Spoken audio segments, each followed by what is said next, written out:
We now call Mr. DeAndre Francis, a student from the Dominica State College, to lead us in prayer.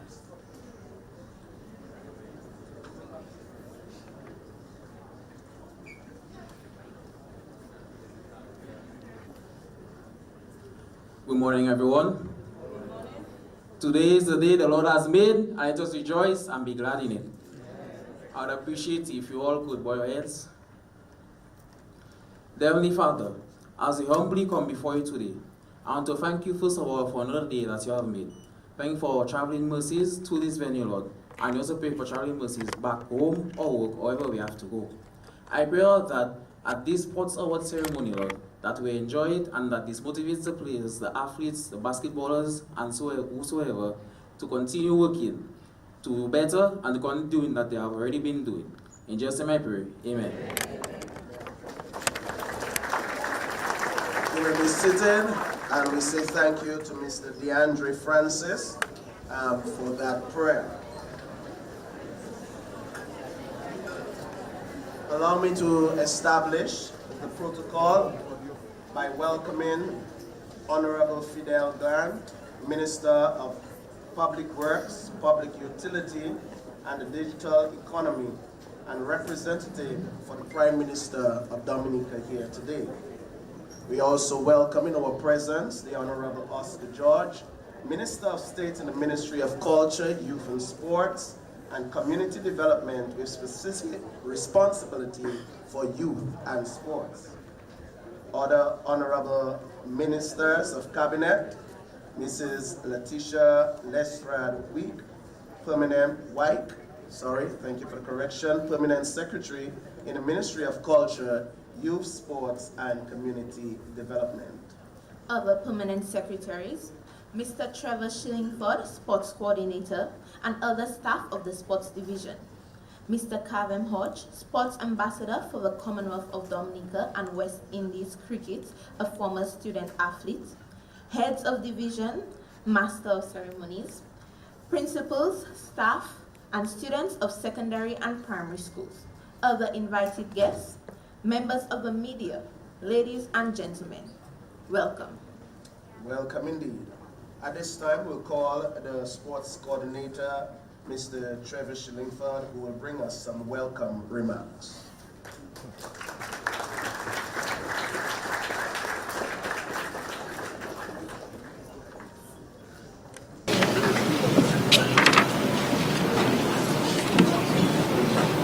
Honorable Fidel Grant, Minister of Public Works and representative of the Honorable Prime Minister, Roosevelt Scarlett, Honorable Oscar George, Minister of State in the Ministry of Culture, Youth, Sports and Community Development, Honorable Pamela Warren Sheffield, Member of Parliament for the Portsmouth constituency and Parliamentary Secretary in the Ministry of Education, other Honorable Members of Cabinet, Mrs. Letitia Lestrade White, Permanent Secretary in the Ministry of Culture, Youth, Sports and Community Development, and other permanent secretaries, representative of the Mayor of the Town of Portsmouth, Ms. Wallace, staff of the Sports Division, Mr. Calvin Hodge, West Indies Cricketer and Sports Ambassador for Dominica, heads of division, and I want to recognize in our midst the Chief Cultural Officer, Masters of Ceremonies, Diamond Daniel and Mr. Nabi Wallace, principals, staff, and students of our secondary schools and primary schools, students, teachers, coaches, other invited guests, members of the media, ladies and gentlemen, good morning. First of all, I wish to apologize for our many students who are standing this morning. We are quite overwhelmed by the numbers that we have here. So I really want to apologize to the students who are made to stand during this ceremony. But I think that's a very good reflection of the number of student athletes that we have at our schools. So we are happy that our invited guests and you, the students, have accepted our invitation to be part of this special occasion. We extend a special welcome to the Honorable Fidel Grant, who is representing the Prime Minister here today, and other members of the Dominica government cabinet. Your presence here this morning is a true reflection of the commitment that is placed in our young people and the development of sports at the highest level of our administration. So we thank you and welcome you for your presence here. This award ceremony is the ministry responsible for sports' way of recognizing our student athletes for their achievements in the past year. This year marks the 30th year of this award ceremony, and we are pleased to have been doing this consistently for so long. Many students over the years would have been through this ceremony, and we are happy that many would have been inspired by this simple show of gratitude. So for us at the Sports Division, we continue to place high value in this award ceremony, for we have seen the transformation which has taken place in the lives of many who have been touched by this show of gratitude. This award ceremony is also reflective of the volume of activities undertaken by the Sports Division in the last academic year, and further reflects the level of investment made in our students by the government of the Commonwealth of Dominica. All but one of the championships held in the past year were fully funded by the government of Dominica.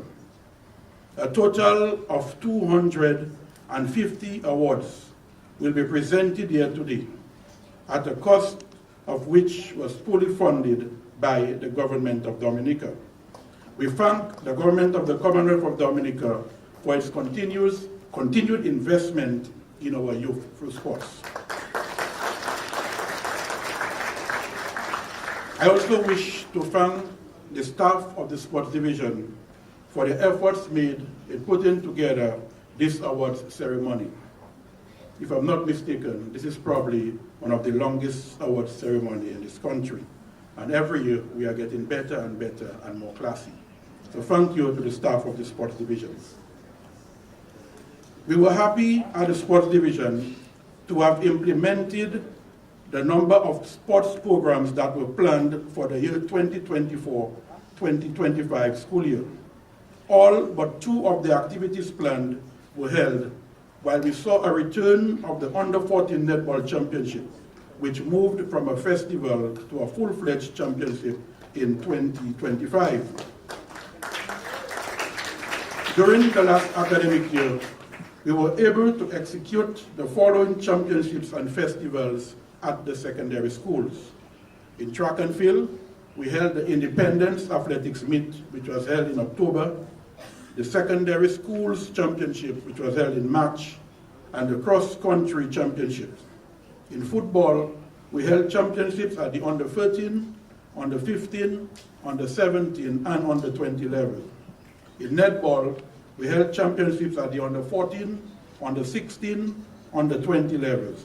In volleyball, we held championships in the Under-20 division for boys and girls, while in cricket, we had championships at the Under-15 and the Under-20 level. In basketball, we had the Under-15 championship for both boys and girls, and also the Under-20 for both boys and girls. In table tennis, we held championships for boys and girls in the Under-14, Under-16, Under-20, the open singles, and the mixed doubles. At the primary schools, we held championships in track and field, at the Independence Athletics Meet, where we had the preliminaries at the district level and the final. At cross country, we had a district championship and the final. In volleyball, we had a mini volleyball festival for boys and girls. In basketball, for boys and girls, we had a mini basketball festival and a full championship for netball. Table tennis, we had a district championship and open singles. And we also had the cricket festival for boys.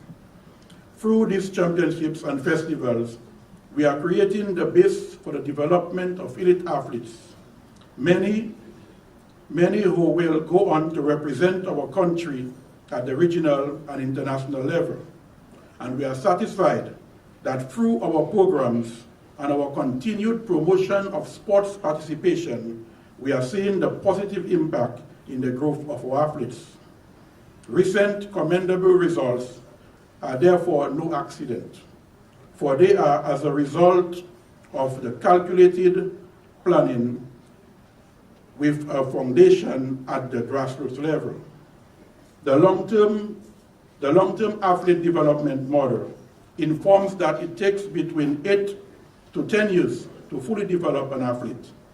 And I must say, what we have witnessed in recent times are a result of a carefully structured physical education and sports program which spans for the last 15 years. This structured program has as its base a physical education and sports program at our primary schools, with officers placed on contract by the government of the Commonwealth of Dominica administering the programs in schools on a weekly basis, class by class.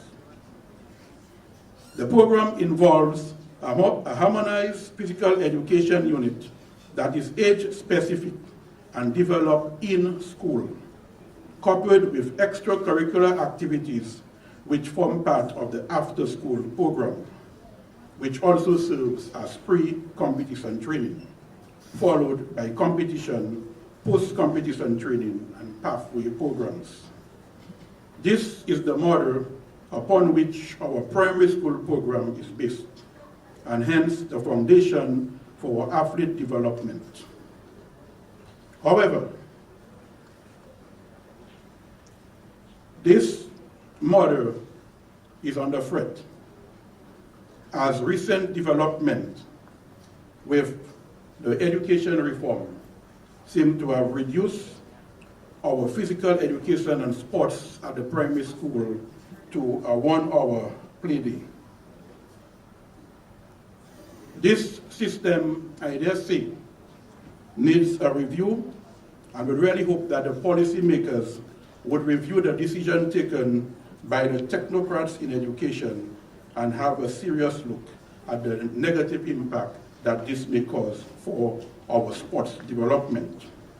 We therefore need to keep the conversation open, for we need to ensure that we maintain that which has worked for us in the past.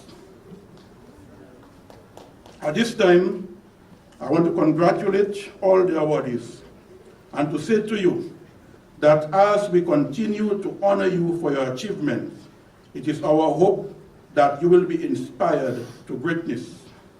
There is room at the top of the performance pyramid for many more, and with that extra work and dedication, you can make it to greatness.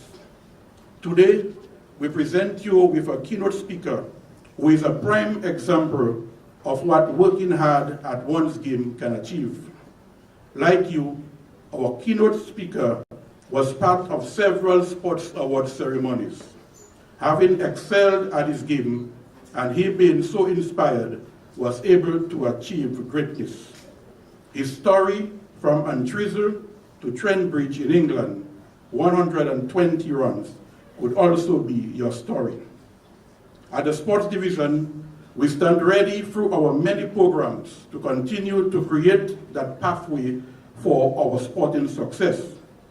It is clear that beyond every successful Dominican sporting story is a sports division story.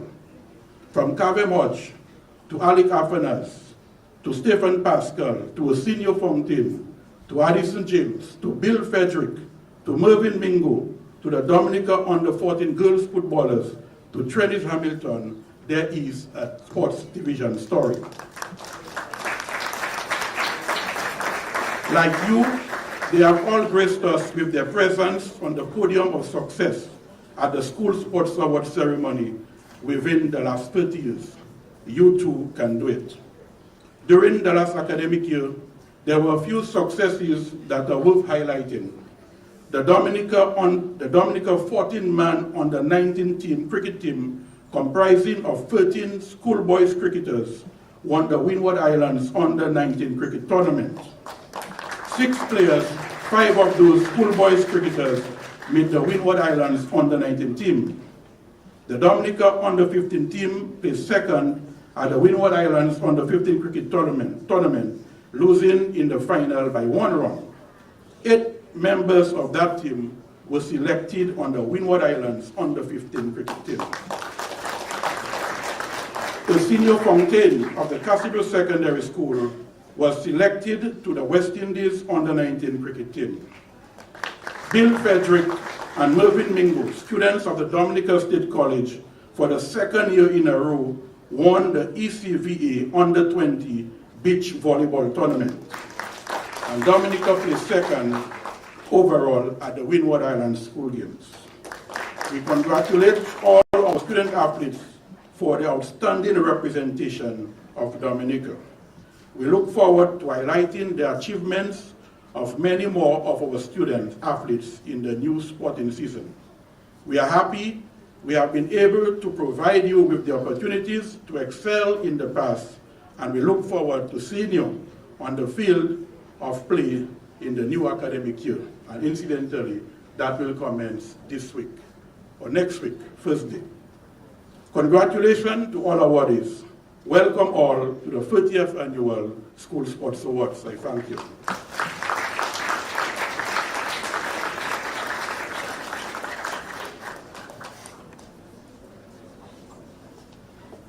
Thank you, Mr. Schillingford, for these welcome remarks. We will now listen to some remarks from Honorable Fenella Wenham Shepherd, Parliamentary Representative of the Portsmouth constituency. Join me in welcoming her.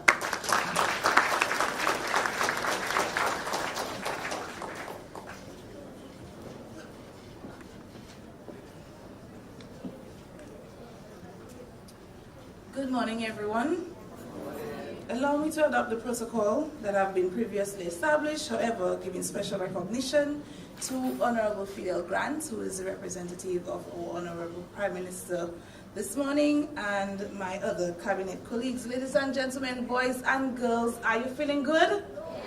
Yes. No? Don't worry, I'm sure you'll be feeling good when you start receiving your awards. Today, I am honored to be here to celebrate your hard work, your craft, your skills, and for some of you, possibly your job. We celebrate you and your skills, as I said, and I want to say thank you to some very important people behind our student athletes, your teachers, your coaches, the staff of the sports division, the staff of the Ministry of Sports, your parents, and I know you also have family members who support you. I want to say a special thank you to them because oftentimes we tend to not remember to say that.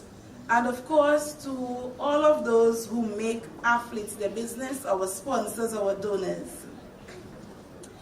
I don't mean to keep you very long because I know why you're here. However, I want to remind you, the student athletes, that you must continue to dream big. I interact with some of you and I hear some of your plans and they sound very good, and I don't want you to ever doubt that what you imagine you cannot achieve. Okay? So I want you to dream. Dream of representing your schools. Some of you have started doing that already. Dream of representing our country, Dominica, and your families. Not only at home and not just regionally, but let us do like Thea and Kevin and so many others who represent us internationally. I also want you to remember that for you to be able to do that, you must carry one of the D words with you. And I'm sure you know it because your coaches, your teachers tell it to you a lot. What word is that? Discipline. That's correct. You have to be disciplined. If you're disciplined, you look out and you respect yourself first. You respect others, especially your teammates, and you look out for them. We have to be kind with each other, right? I also want to encourage us to continue to build a culture where sports helps to strengthen not only your bodies, but also the friendships. I know that we have students from various schools here with us, and you have friends from across Dominica, right? And some of you might find, but Miss, we live in Grand Bay and we have friends in Portsmouth Secondary. That's the vibes. That's what we really want to happen. So we're not just building stronger bodies, but we're also building stronger friendships. And once we do that, we build stronger communities and a stronger Dominica. For those who know me well enough, you know that sports is almost like breakfast, lunch, and supper too. So I want to reaffirm my commitment to all of our student athletes, sportsmen and women, that you will definitely have my support when it comes to your events. I can tell you that I'm a proud sponsor of the Champion Athletics Club in Dominica, which is Aspirers. So that says a lot. I have Aspirers in the house? I know that. I saw some of you. All right. So I want to reaffirm my commitment and also to help to strengthen in any way possible what it is that the Ministry of Sports is doing. To end, congratulations to all of our awardees. I'm going to sit here and probably clap for every one of you. And also to the participants, because probably not everybody will be able to come down, but because I know we have some teams here as well, so I don't know if you will be afforded the opportunity. So awardees and participants, congratulations to you, to your team, and you are the champions of today, and you certainly are the inspiration for what our sports will look like tomorrow. I want you to keep playing. I play. Doesn't matter your age. Keep playing, keep dreaming big, and keep lifting up each other higher. Blessings to all of you, and I wish you a great rest of the day.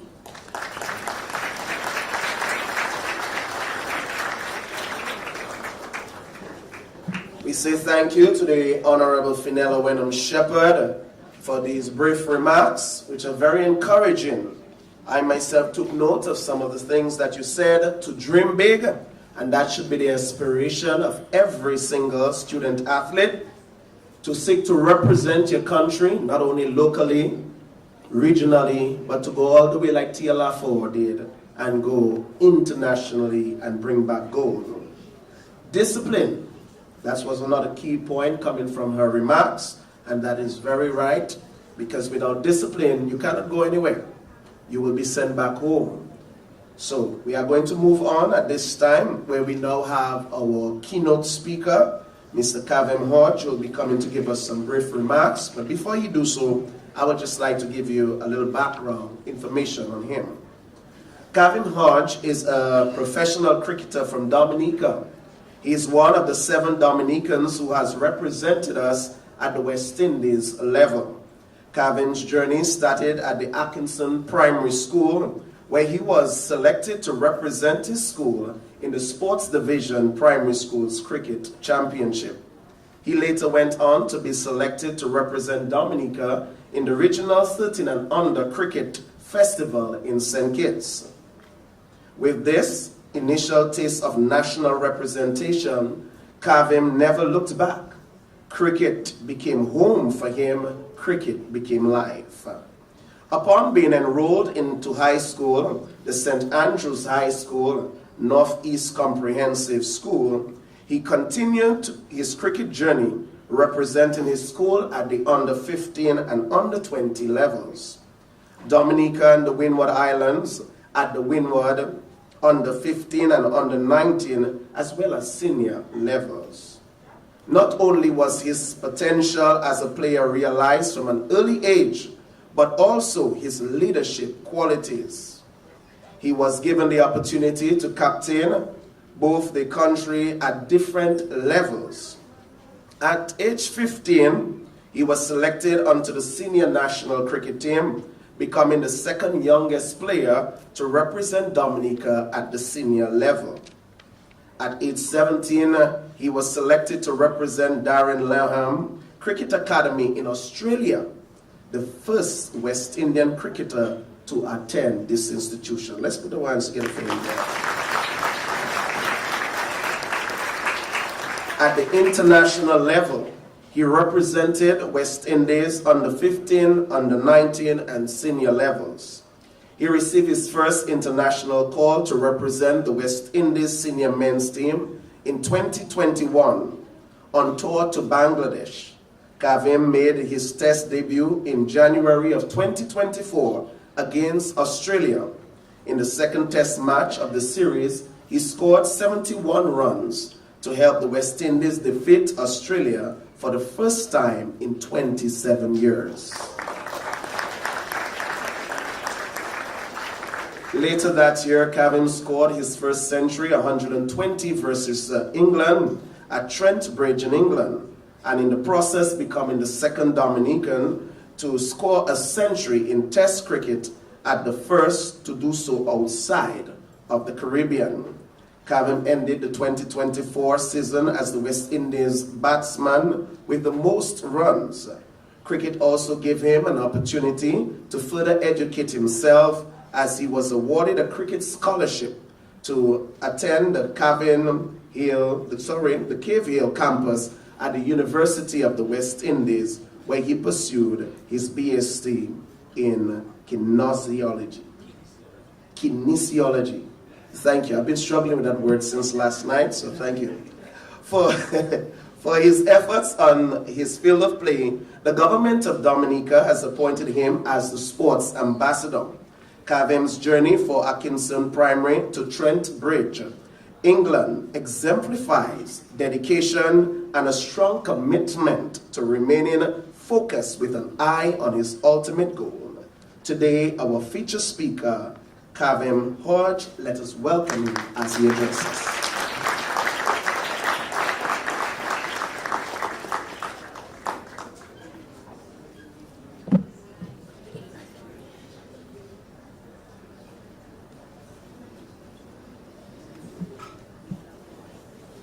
Thank you, Masters of Ceremony, for that humbling introduction.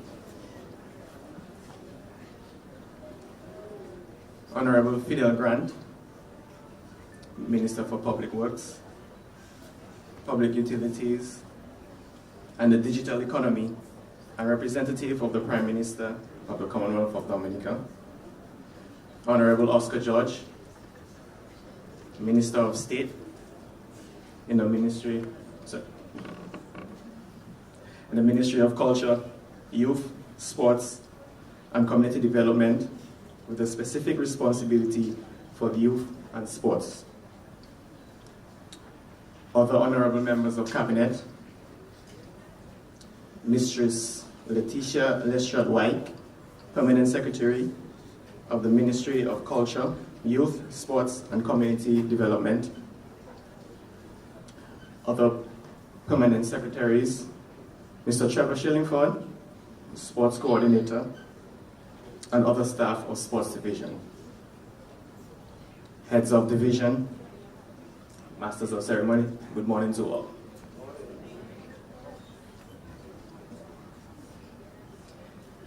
The individuals who batted before me has laid an excellent foundation, I must say. So my job here should be relatively easy. However, when I'm given the opportunity to bat, I'm expected to have a long vigil at the crease over the span of a few hours. But that's not going to be the case today.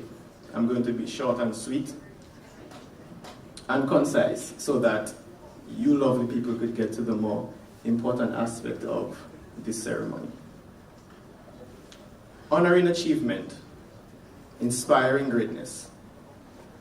As we are all aware, that is the theme of this award ceremony. An excellent theme, I must say. But I also believe that to achieve any form of greatness, there has to be one special ingredient: getting comfortable with being uncomfortable. When Mr. Shillingford contacted me and requested that I be the guest speaker, I told him I would get back to him in a couple of days. And during those days, while I was making my decision, I was also making up excuses as to why I couldn't make it. Such as, I have a long gym session that day. I have training on the next side of Dominica. All these things were going through my mind. But I said, no, I'm going to do this. So Mr. Shillingford, yes, that's what I've been doing all those days while you're waiting on my results. I was making up an excuse. But you might be asking yourself, why was I making up an excuse? Someone who has traveled the world and played in stadiums with a capacity of 40,000, 50,000 people would find it difficult to stand here in front of you amazing people. Why? Because it is out of my comfort zone. And just the thought of it made me uncomfortable. How many of you have been in a similar situation? I'm sure quite a few. We want to be honored.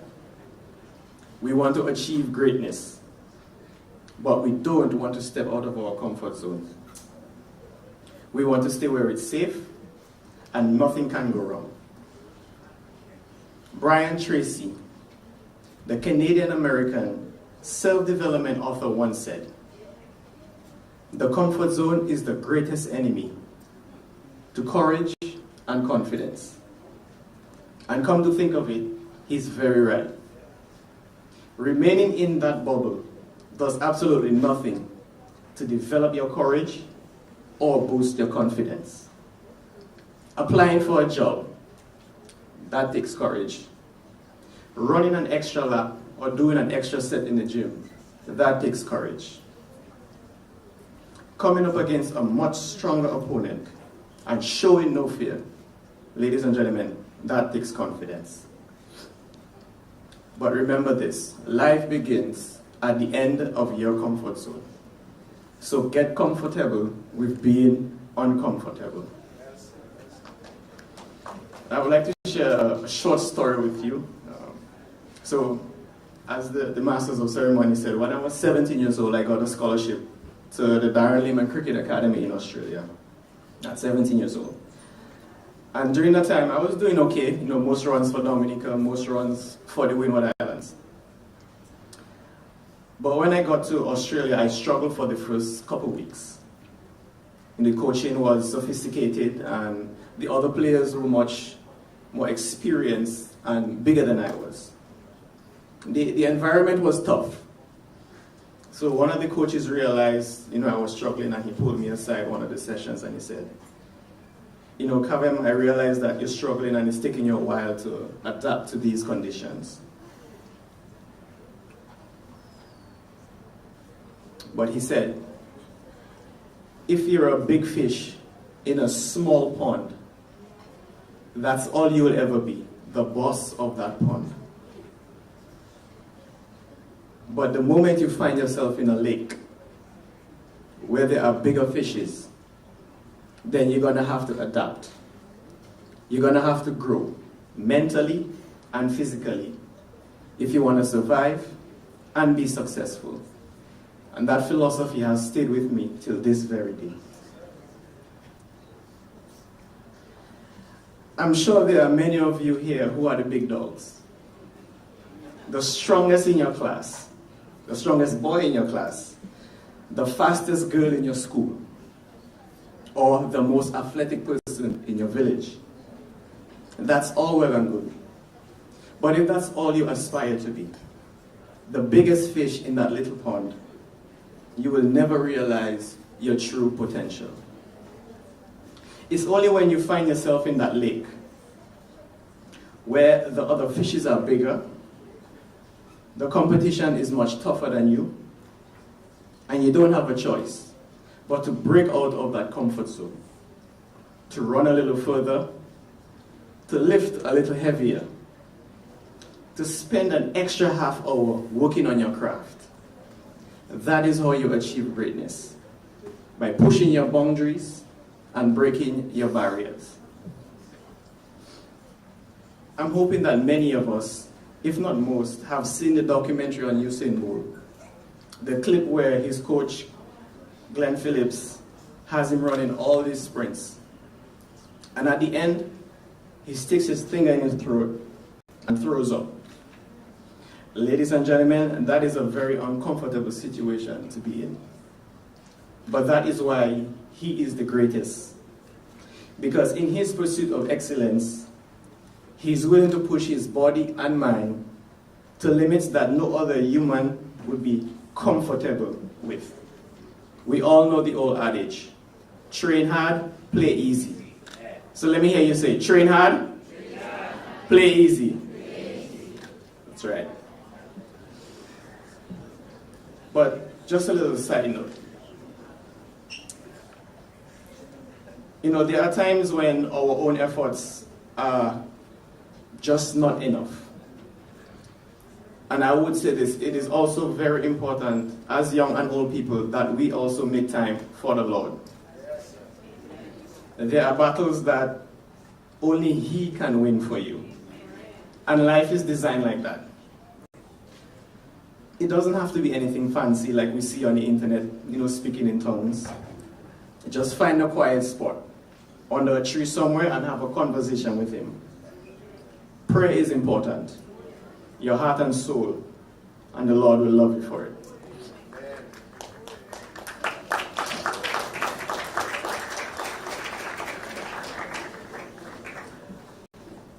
A goldfish kept in a small glass bowl grows up to 4 to 6 inches.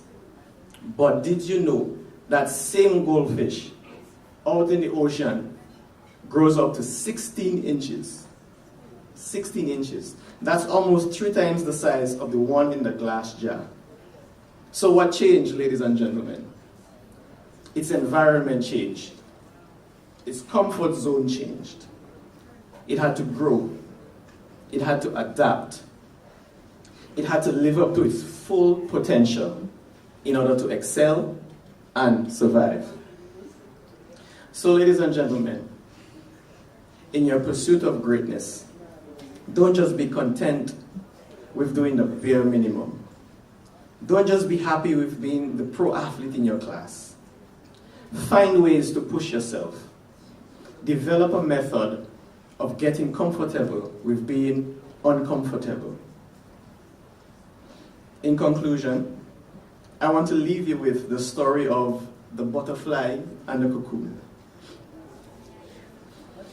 In the process of a butterfly breaking out of a cocoon, its wings are wrapped up and weak, its legs are tiny, and its body is laying dormant. But during the struggle to get out of the cocoon, the fluid in the butterfly's head is transferred to its wings, its legs, and its abdomen. Now, one day a young girl was walking through the track, and she saw this beautiful cocoon with a butterfly struggling to get out. So you know what she did? She went and tore open the cocoon with all the best efforts of helping that butterfly.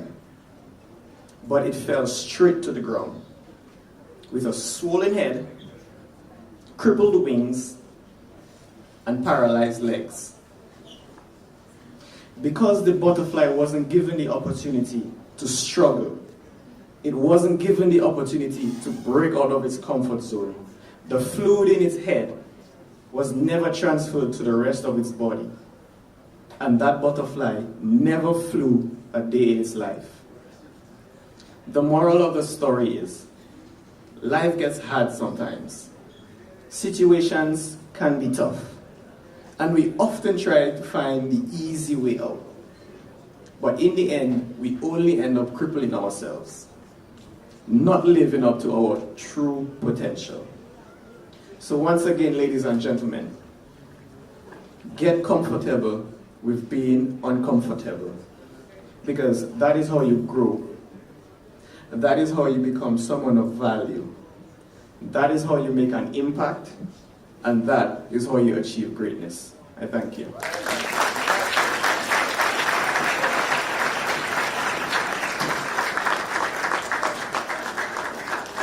Thank you, Mr. Kavem Hodge.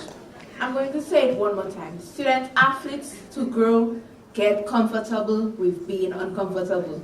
Mr. Schillingford, you couldn't have chosen a better keynote speaker. We now call on Honorable Oscar George, Minister of State in the Ministry of Culture, Youth, Sports, and Community Development for some remarks. Let's welcome him.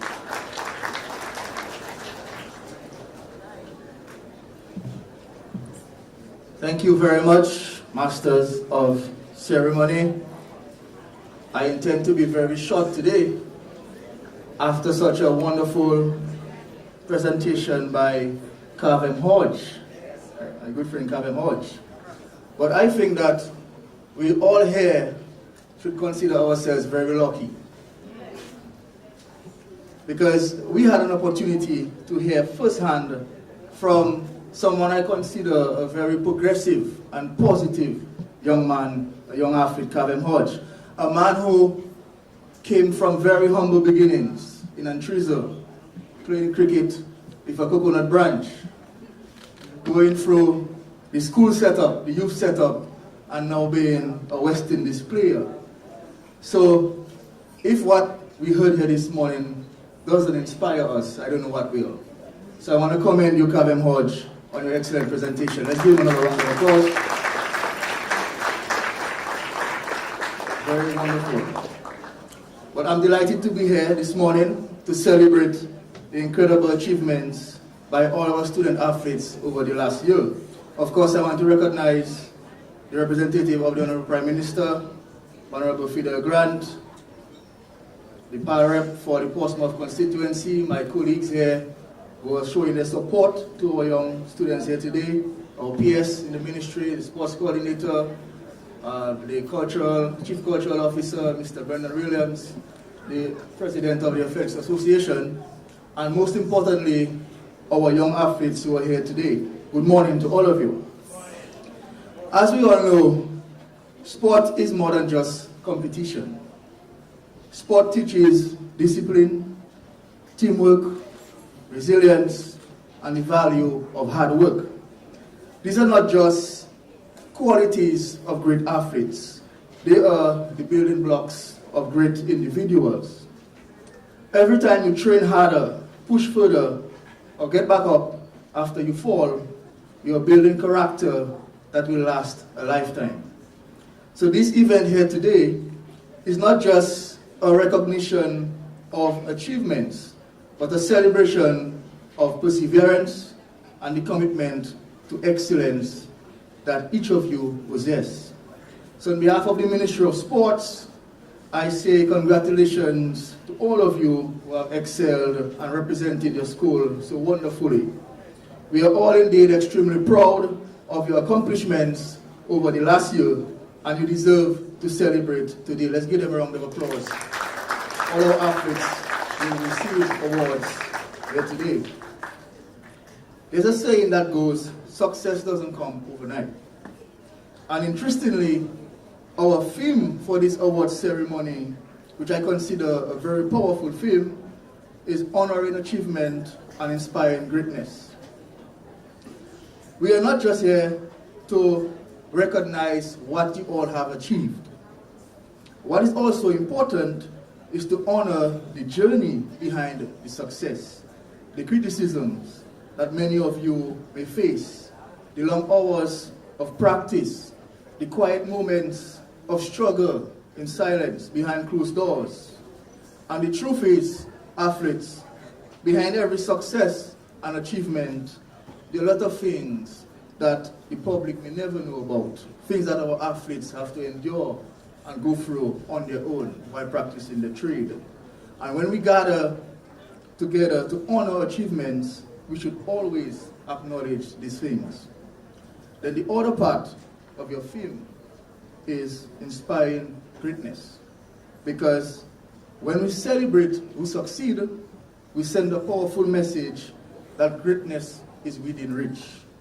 So let today be a spark for our young athletes. Let their achievements fuel new ambition in others and in those still finding their way.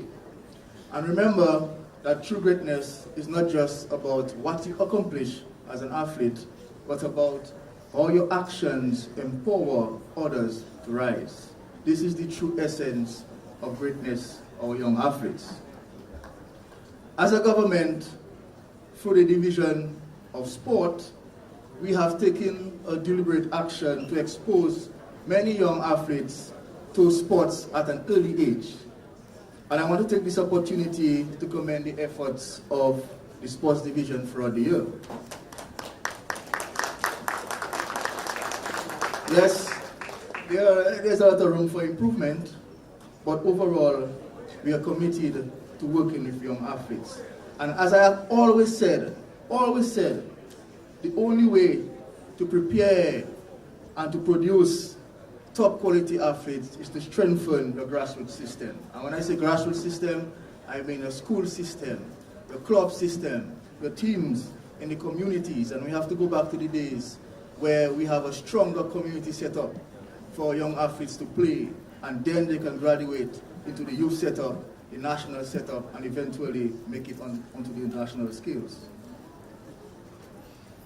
So, as Minister, I assure you that our government, led by Honorable Dr. Roosevelt Skerrit, is deeply committed to the development of youth through sports. A matter of fact, we have never seen a time when so many investments are being undertaken in sports. From the development of multi-purpose courts, playing field expansions, lighting of playing fields, upgrading of national facilities, building pavilions, updating laws and policies pertaining to sports, investing funds to create opportunities for young athletes, and most importantly, recognizing and rewarding our athletes who have succeeded on international scale. So young athletes, just in case you're wondering, now is the right time to take part in sports. Now is the time to put your mind to it and ensure you put your best foot forward, because the opportunities are endless. The opportunities are there. You just have to grab it with both hands. And our vision is to see that students like you rise and compete, not just nationally, but internationally. And we believe that the next generation of athletes can come from the various schools gathered here today. But before I leave, I want you to remember that to achieve greatness in sports, you first have to excel at the local level. So it's important that you participate in community clubs and different competitions at the local level. And if I have to give you all some advice, I would first say that to excel in sports, you first have to love what you do. You have to love the game, and you have to have passion for the sport that you play. You have to be eager to play. And too many times, we find people have to beg athletes to go and play or to go and train. And we have to get that to that level where we love what we do. And I recall a very good friend of mine, a cricketer, I won't call his name. That young guy loved what he did so much. When the time come to play a game the following day, what he would do is he would go to bed with his bat next to him. Next to him. And Friday night, he will ensure that his bat is still there. So you can imagine the kind of love and passion that that person will have towards the game of cricket. So my first advice to you young athletes, ensure that you love and have a passion for whatever sport you decide to play. My second piece of advice, you also have to be committed to the process and committed to improving on your game. You have to prepare to make the time to train and practice. And these days, we get too many petty excuses why we cannot train. Can you believe that an athlete would say that the sun is too hot? And then we go ahead and we put lights on the playing field, and then they come up with a different excuse. We have to make the time to train and to practice. And as our featured speaker mentioned, you have to practice with the same intensity as you would in an actual game. That's how you get better as an athlete. And finally, prepare yourself mentally. Sport has a lot to do with your mental ability. So ensure that you can face different circumstances and excel. So again, I congratulate all of you young athletes who are receiving awards here today. I also want to congratulate those who participated throughout the year, but were not able to achieve awards here today. I'm sure that in the years coming, they will be able to achieve awards. And of course, we all look forward to seeing bigger and better things from young athletes like yourself in years to come. So again, congratulations to all of you and all the best.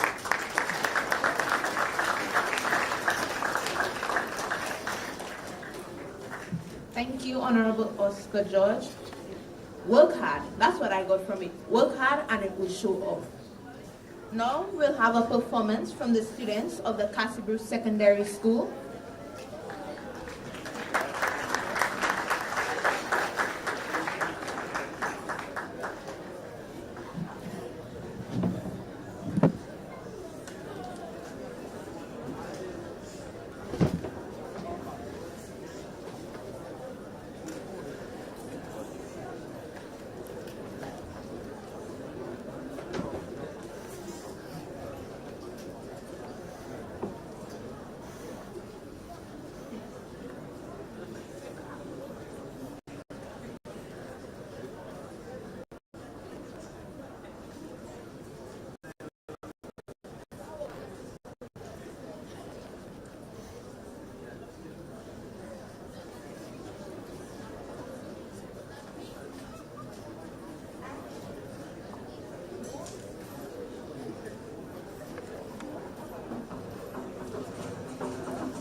Chérie, dame, chérie.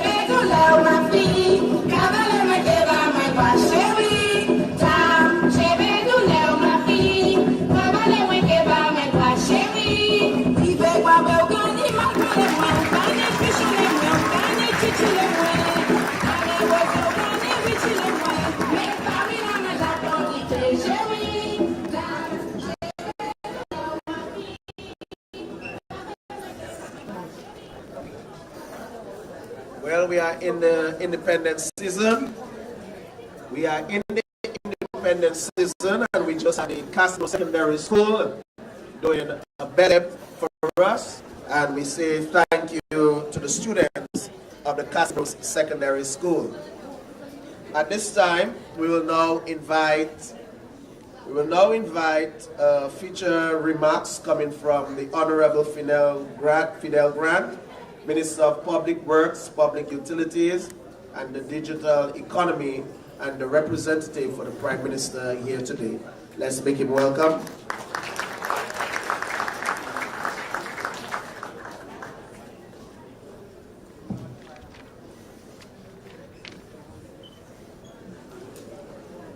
Good morning, everyone. Let me first apologize for the absence of the Honorable Prime Minister, who is traveling this morning on state business. Let me also take this opportunity to recognize my cabinet colleague, the Minister for Sport, Honorable Oscar George, the Parliamentary Representative for the Portsmouth constituency, Honorable Shepherd, my other cabinet colleagues who have joined us here this morning, the Permanent Secretary within the Ministry of Sports, Mrs. Swank, other permanent secretaries, the sports coordinator, Mr. Shillingford, the staff of the sports division, Mr. Kevin Hodge, sports ambassador for the Commonwealth of Dominica, the masters of ceremony, Ms. Diamond and Mr. Wallace, principal, staff, students, primary and secondary schools, other invited guests, members of the media, ladies and gentlemen, good morning.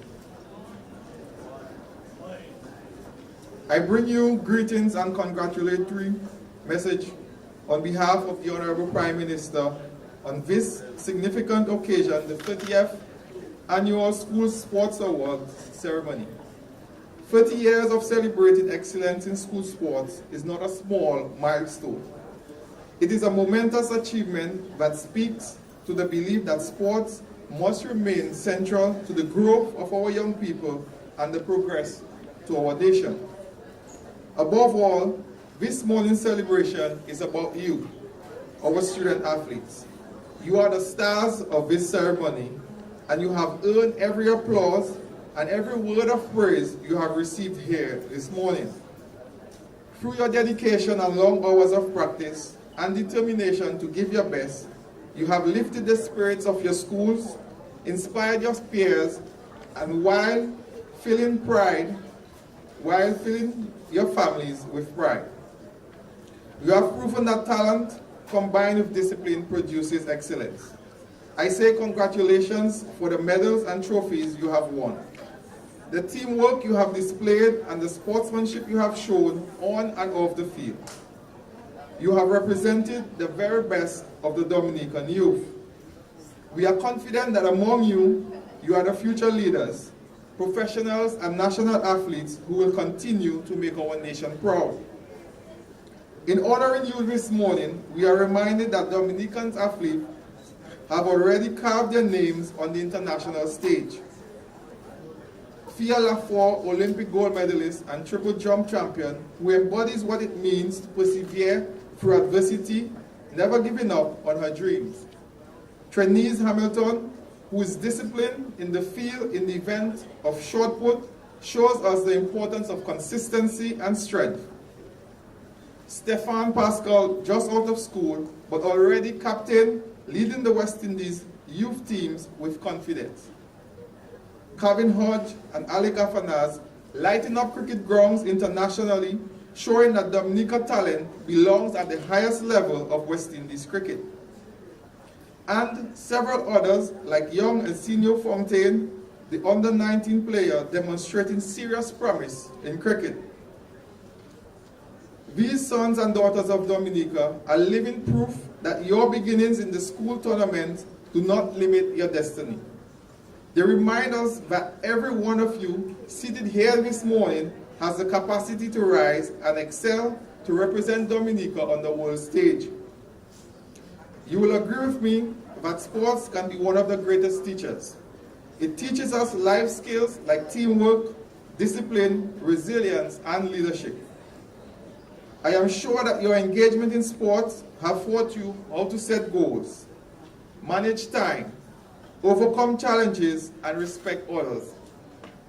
These qualities are preparing you for the workplace and for leadership roles within our society. These are some of the reasons why our government continues to treat sports as an essential pillar for youth development and nation building. Ladies and gentlemen, boys and girls, the government of Dominica understands that without proper support, talent won't flourish. That is why we have made significant investment in sports infrastructure and provided several athletes with financial backing that they need to succeed. At the Windsor Park Sports Stadium, lighting is being installed to allow for international standard games under the lights. Across the country, playing fields are being upgraded because community sports must thrive everywhere.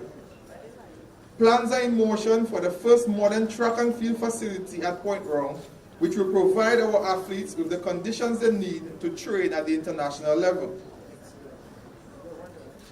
Basketball, netball, and volleyball courts are being improved across the country because we want to provide opportunities for all sporting disciplines to thrive. We are investing in the people side of sports. We have supported coaches through youth programs. We have worked closely with schools to ensure that physical education is not just an afterthought, but an important part of the school's curriculum. In fact, as part of the thrust towards education reform, we are encouraging schools to make physical education a more practical part of the timetable.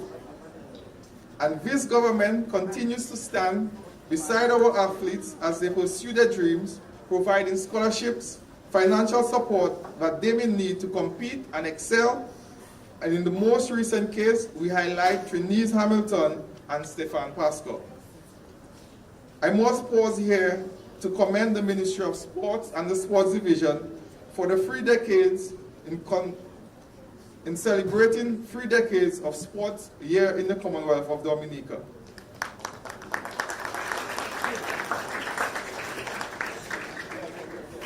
But more importantly, you have been the driving force behind school sports in Dominica.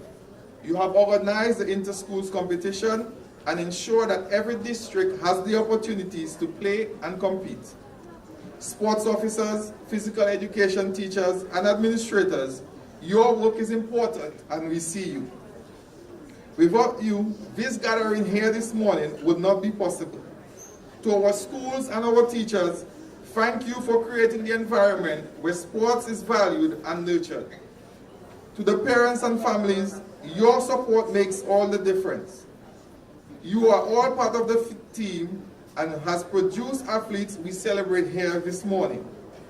As we celebrate your achievements this morning, let us look to the future with enthusiasm. Let us imagine the next Fia Lafort or the next Alec Afanaz, the next great Dominican athlete, who may well be sitting here in this room this morning. With hard work and faith and the support of your schools, families, and this government, sports can be your success. On behalf of the Honorable Prime Minister, I extend heartfelt congratulations to all the awardees. Continue to strive, continue working hard. I wish you every success. Thank you, and God may bless you all.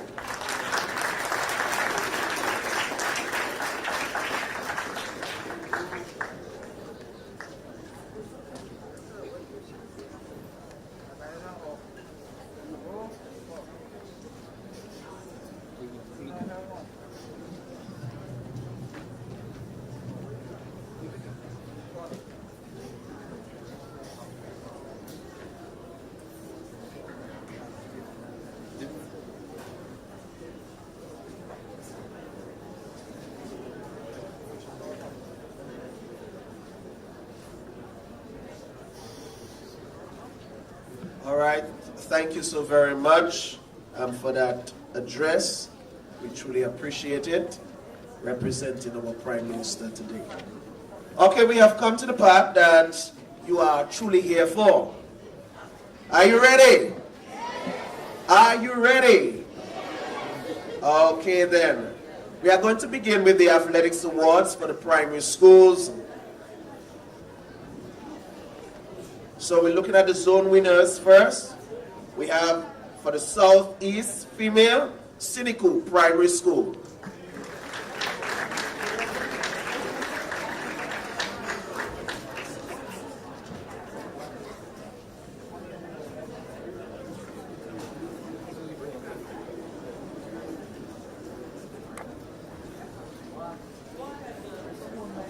All right, my apologies. I'm gonna invite the Honorable Lakeisha Joseph.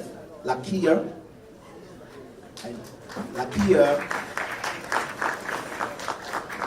She will be presenting these awards, the next few set of awards. So let's go again. My apologies.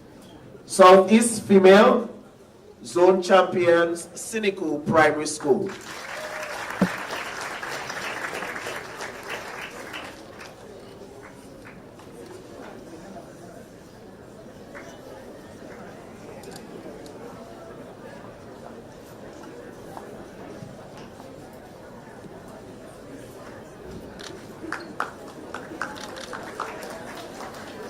Southeast male winners, for zone winners, Siniku Primary School again, male.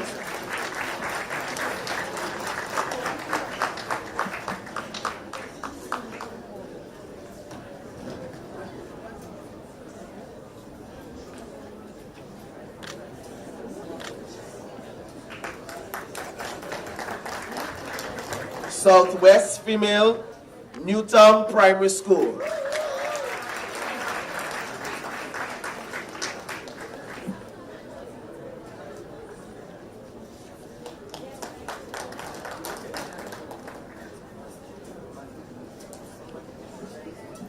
Southwest male, Newtown Primary School.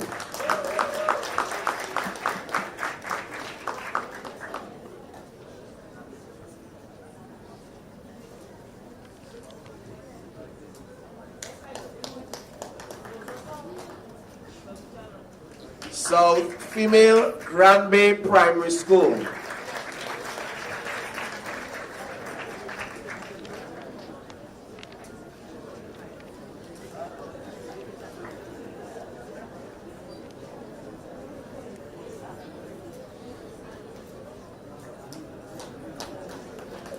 South male also goes to the Granby Primary School.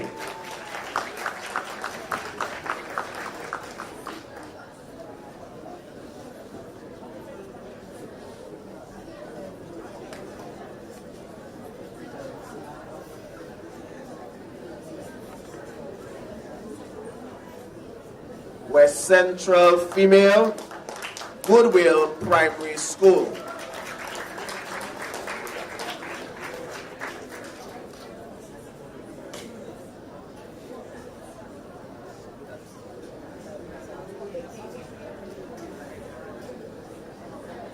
Did that come in? Northwest female, Salisbury Primary School.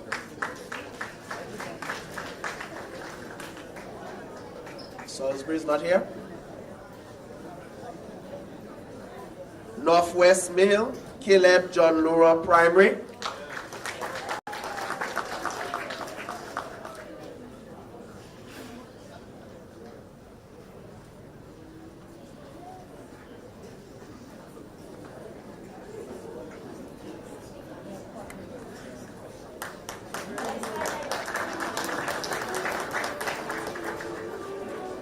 North male, Roosevelt Douglas Primary School. North male, male.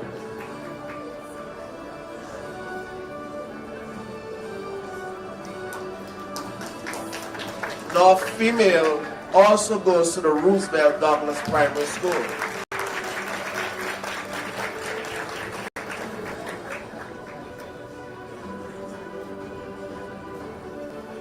Northeast female, Will Strathmore Stevens.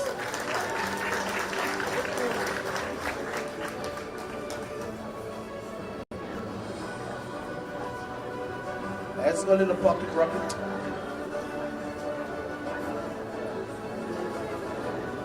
Smile, smile, smile. Come on, Pocket Rocket, you got this.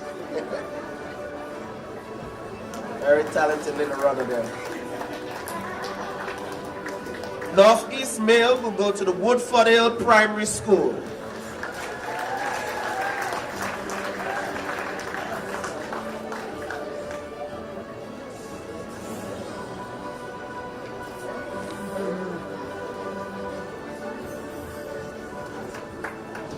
My co-host will join me to announce the next set of awards.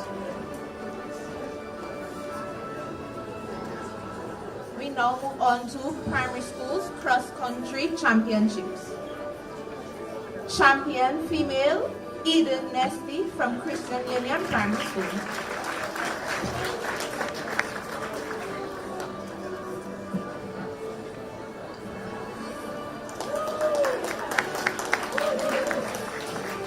Champion male, Omari Caesar from Roosevelt Douglas Primary School.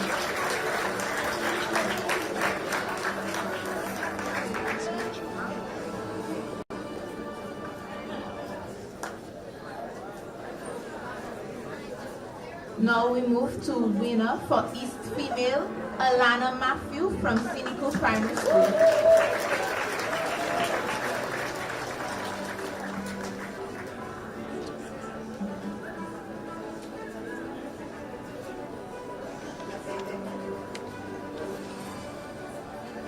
East male, Ranji Frederick from Cynical Primary School.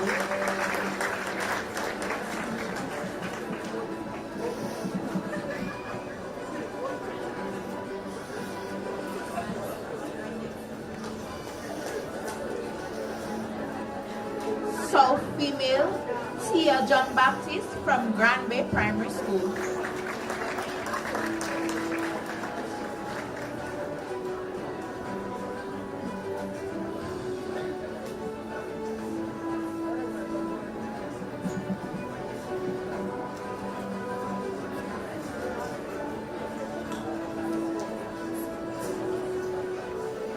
South male, Kervin Augustine from Grand Bay Primary School.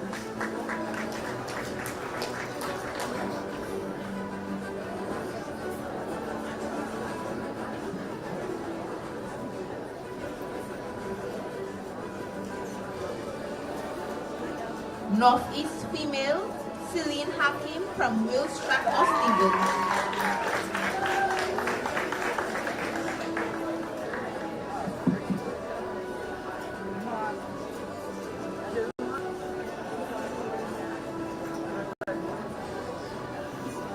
Northeast male, Joshua Hippolyte from Wesley Primary School.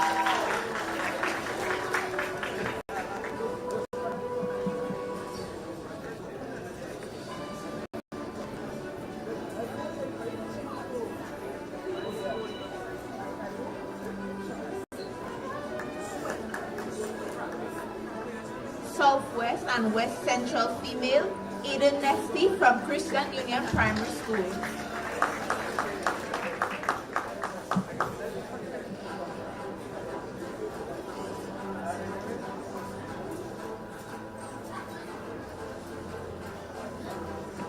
Southwest and West Central male, Phelan Green from Goodwill Primary School.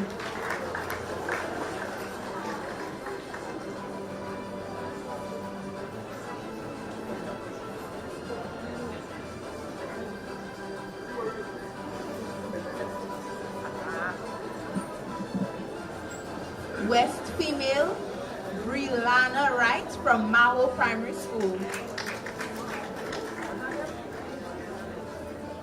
West male, Jadel John Baptist from Collier Primary School.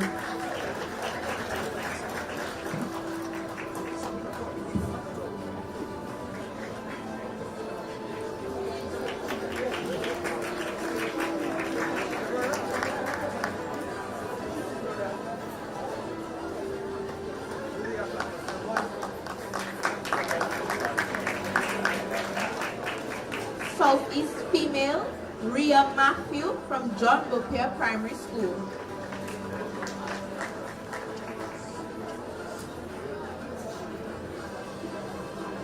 Northeast Male, Shokwandaru from Mount John Primary School.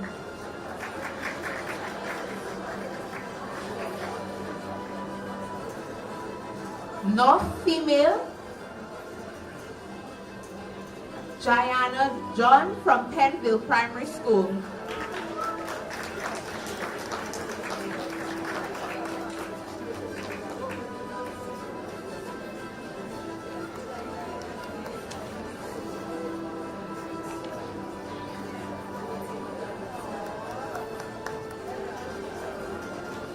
North Male, Omari Caesar from Roosevelt Douglas Primary School.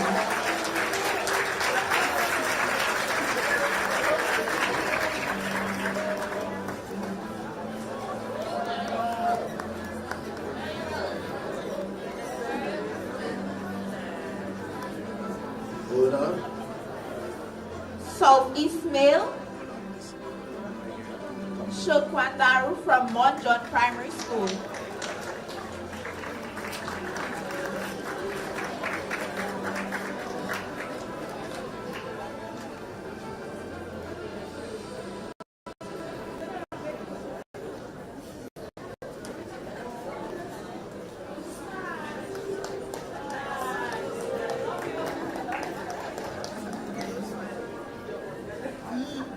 We now move on to zone winners. East Female, Siniku Primary School.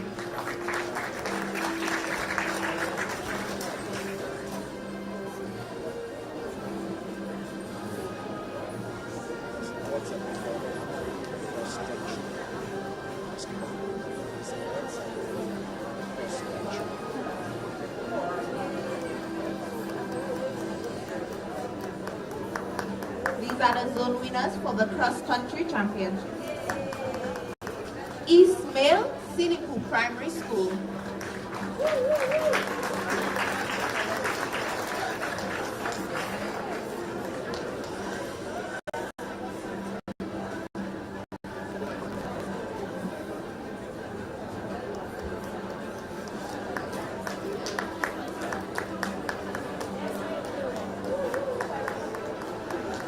South Female, Tetmon Primary School.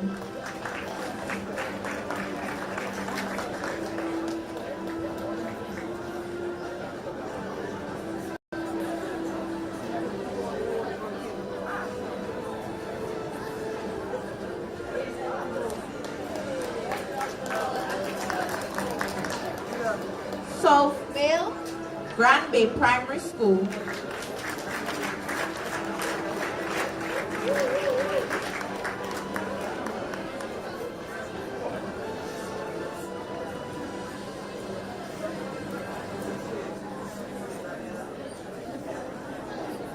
Northeast Female, Will Stratmore Stevens.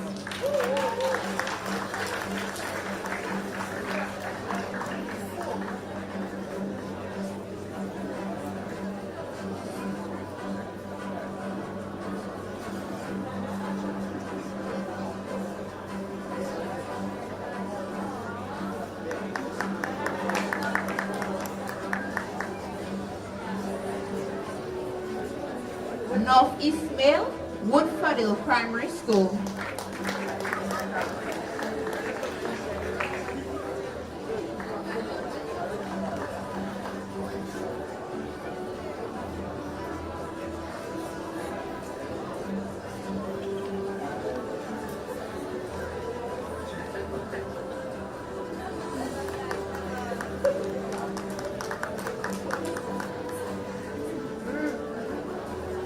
Southwest, West Central Female, Christian Union Primary School.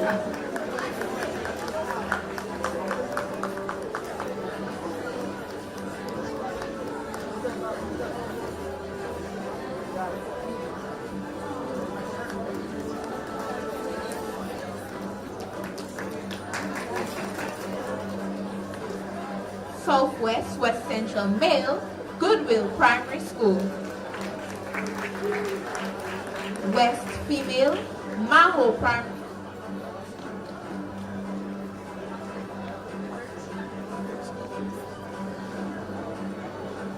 So again, Southwest and West Central Male, Goodwill Primary School.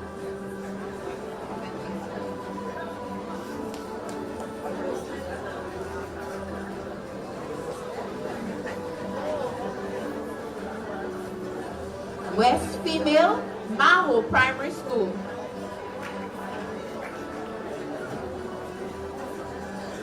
West Male, Collio Primary School. Southeast Female, Jean Beaupierre Primary School.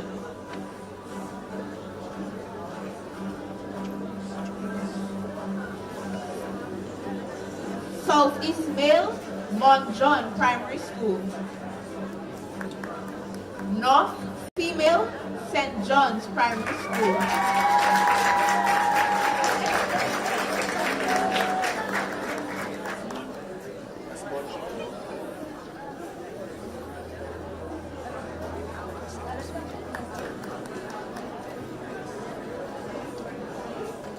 Southeast Male, Mont John Primary School.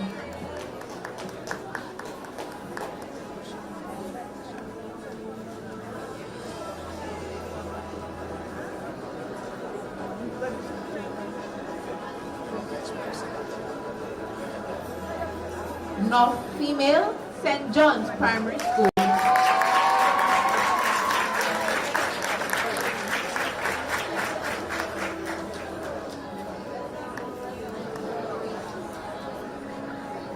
North Male, Roosevelt Douglas Primary School.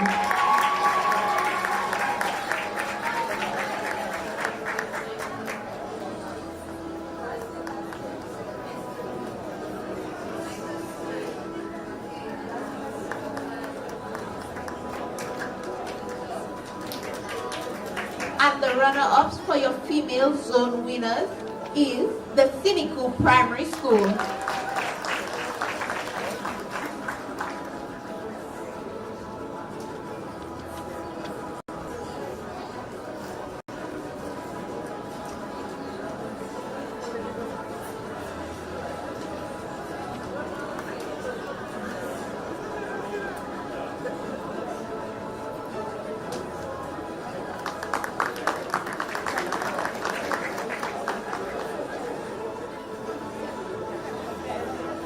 And your champions are the Christian Union Primary School.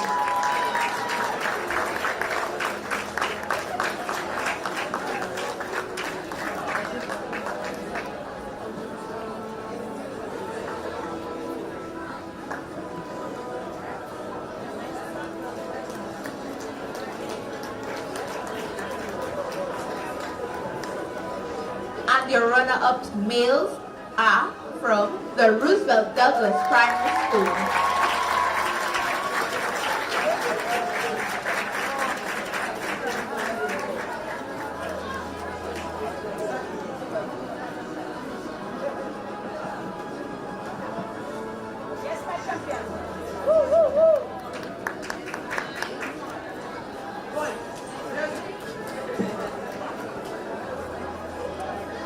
And your champions are the Cynical Primary School.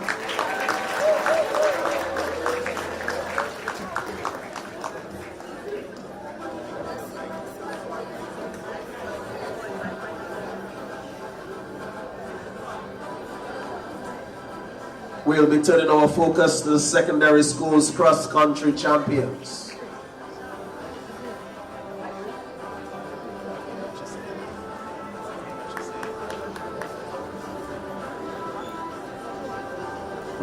Our under 15 female champion.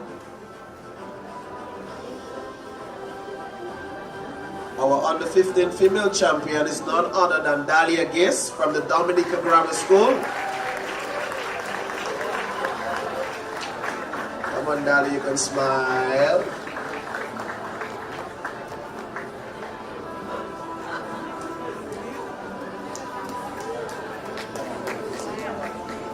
Under 15 male champion goes to Cassie Bruce and Drell Joseph.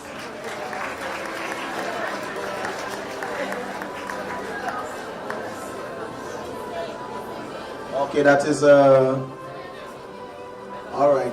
Yep, I was told earlier that he transferred to SMA. Under 20 champion female Akeisha Luke from the Goodwill Secondary School. And I just want to take this opportunity to stick in a pin to congratulate Akeisha, who brought home gold at the Windward Island School game in the 400 meters. Under 20 champion male goes to Jelani Moses of the Dominica State College.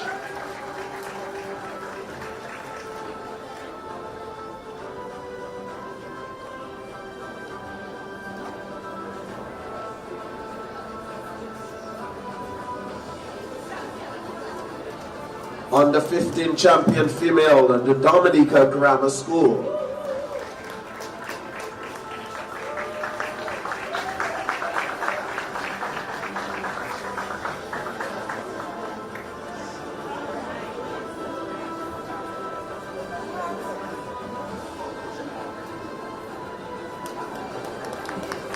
Our under 20 male champion is the Dominica State College.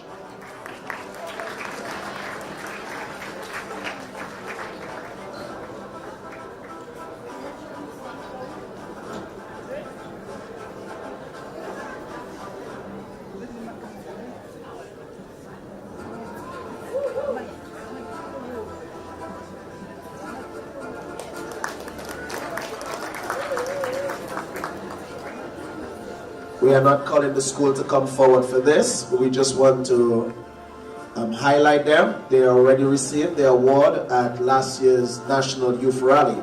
And that will be the Secondary School Independence Athletics. Runner-up female went to the Portsmouth Secondary School. Runner-up male went to the Isaiah Thomas Secondary School. The female went to the Dominica Grammar School, with the runner-up being the Isaiah Thomas Secondary School. Then we had another competition in March. That was the Secondary School Athletics. And the most outstanding athlete came from, for the female, came from the Portsmouth Secondary School. And that would be Miss Ajaya Moransi.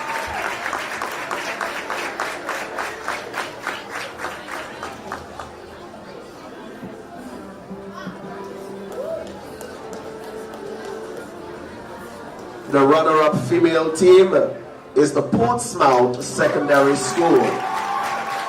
Runner-up female team.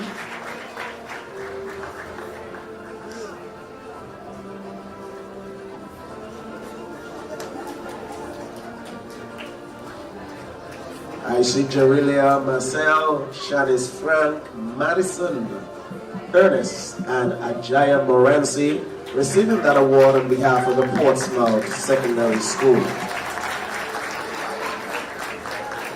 Champion school on the West Coast for the female category is the Isaiah Thomas Secondary School. Let's hear some noise. Let's have some noise for them. Champion school, females. Wish them all the best as they look forward. All right. We're moving on then. Sorry about that. Secondary school athletics male.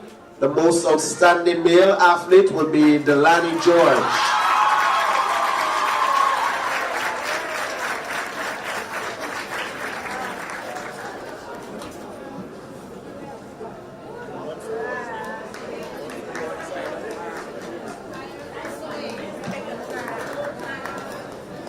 All right. We are just going to call the winners. We are told no trophy for the winners. Okay. So the runner-up male school was the Isaiah Thomas Secondary School, and the champion school was the Portsmouth Secondary School.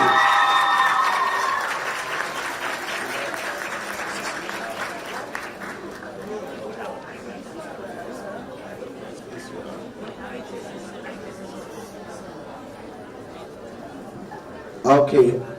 The runner-up male trophy has been found for the Isaiah Thomas Secondary School.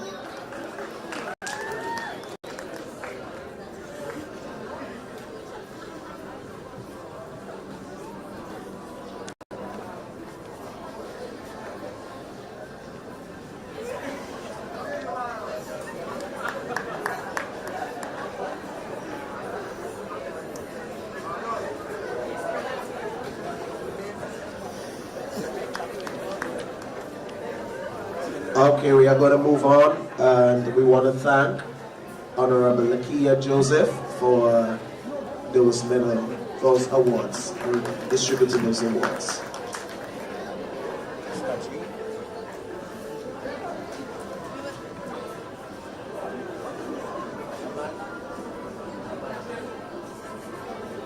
We'll now like to call the PS for Sports, Letitia Lestrade-White,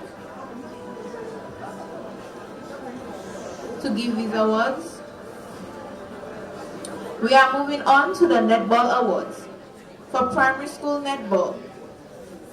In the Primary School Netball Festival, the most outstanding shooter is Simran Sharma from St. George Primary School.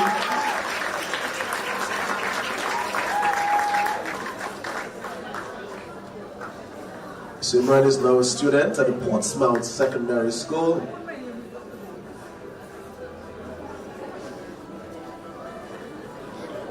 Most valuable player, Gianna Joseph from the St. John's Primary School. Gianna also is now a student of the Portsmouth Secondary School.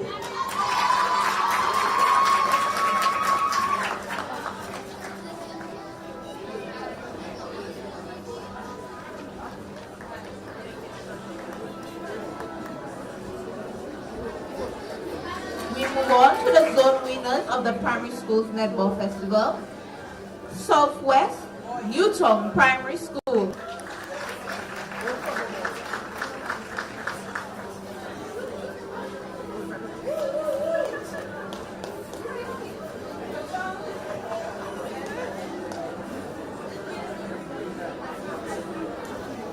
North St. John's Primary School.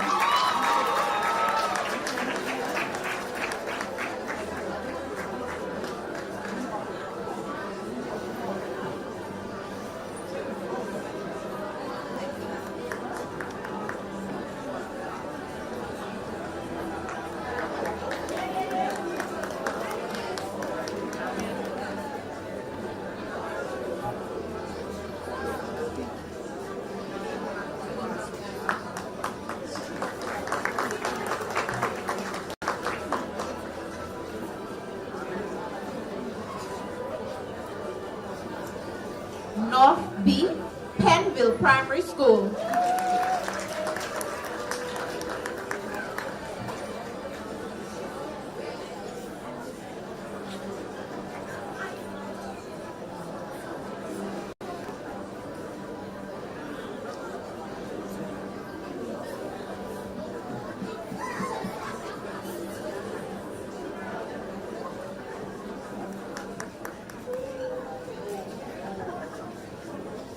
West Maho Primary School.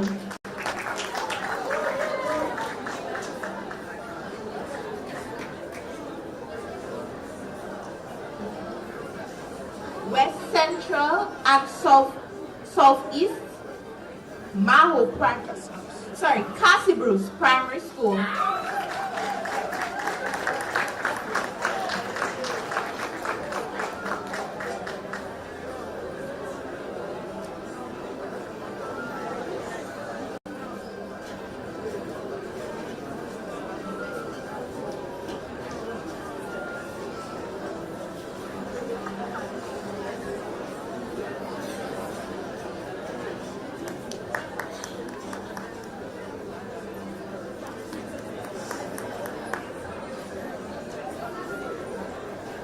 Northeast Will Stratmore Stevens Primary School.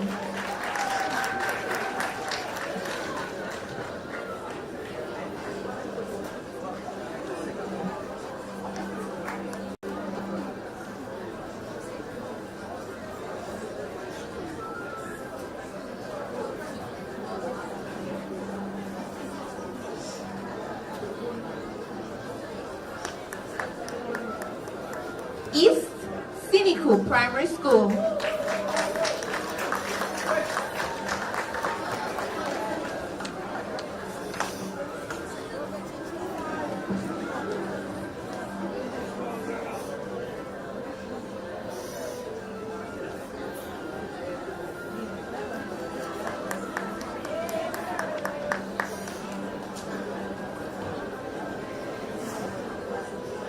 And the runner-up for your primary school netball festival is Woodford Hill Primary School.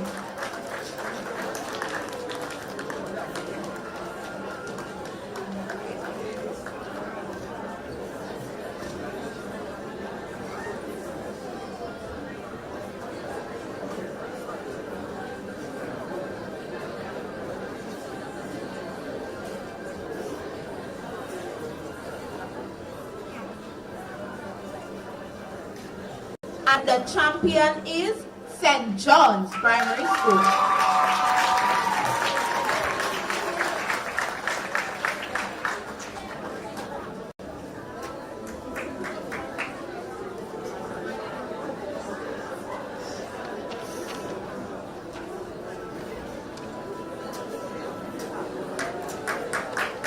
We will now move on to the secondary schools netball awards.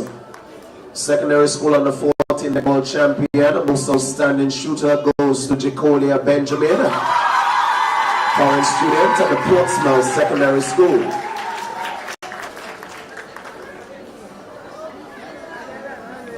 The most valuable award will go to Adari Samuel at the Northeast Comprehensive School.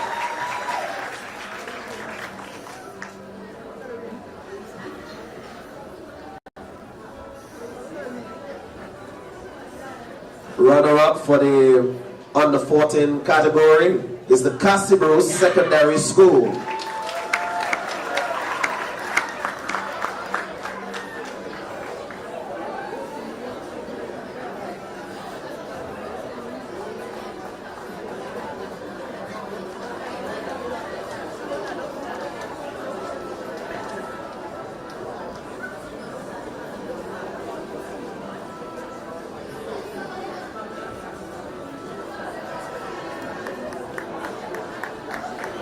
We are moving on, and we have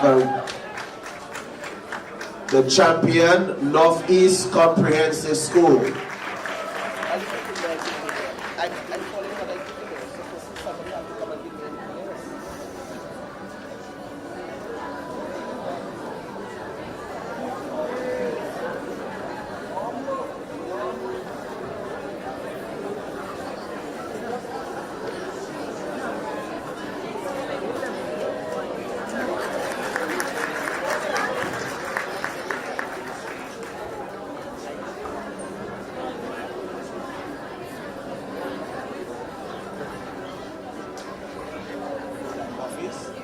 Okay, and they are also the zone winners, Northeast Comprehensive School.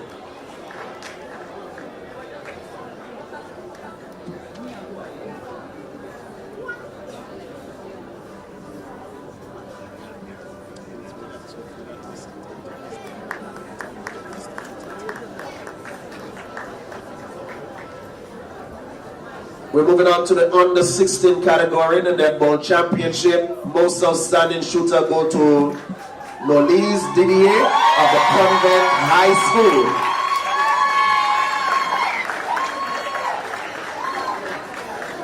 That is it, Convent bringing the place alive. Most valuable player goes to Jewel Benjamin of the Portsmouth Secondary School.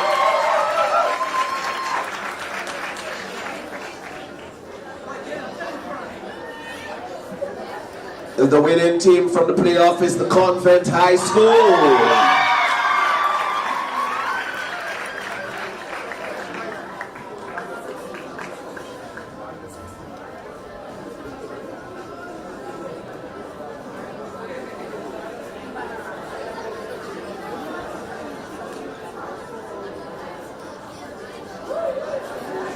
The runners-up in that category is the Cassibro Secondary School.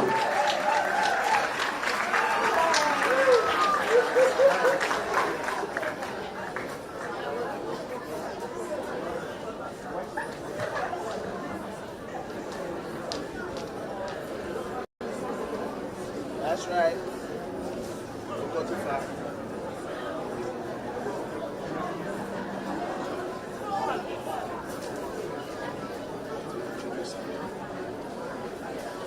And the champion school is none other than Convent High School.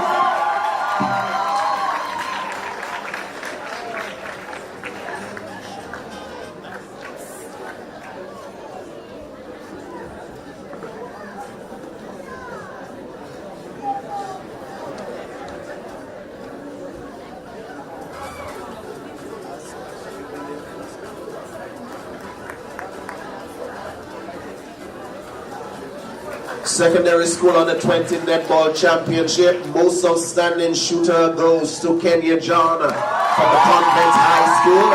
Now a student at the Dominica State College. She would have captained our Windward Island netball team. Proud to serve as a coach. Got to know her for the very first time.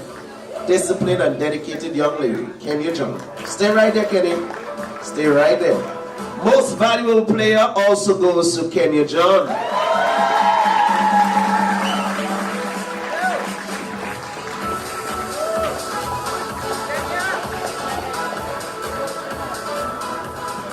I could not have asked for a better captain for our netball team at the Windward Island School Games.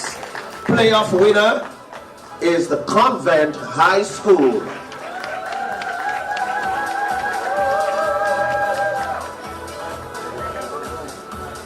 As you can see, some of their members would have moved on to the Dominica State College.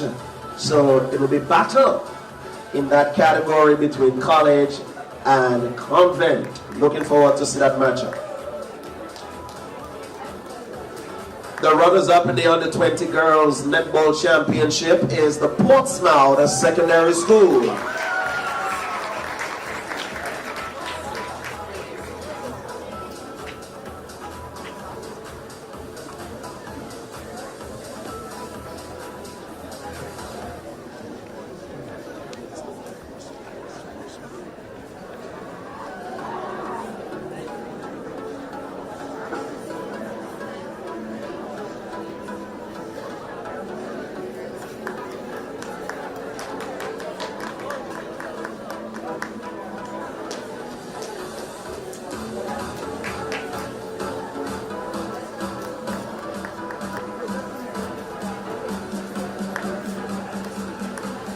And the champion team is none other than Convent High School.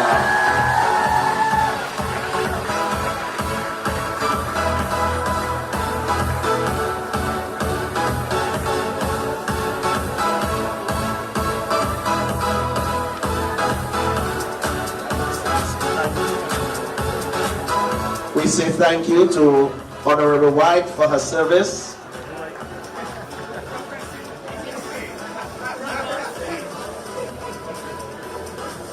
We now call Honorable Oscar George to help with us next set of awards. We are moving on to the football awards. Primary school football. In the MBD Primary School Girl Football Championship, the most valuable player is Amaya Brumont from St. John's Primary School.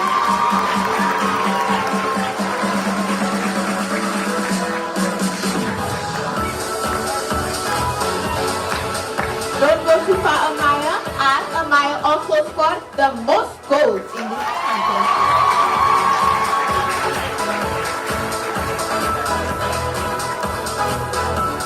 We move on to zone winners. The winner from the Northeast is the St. John's Primary School.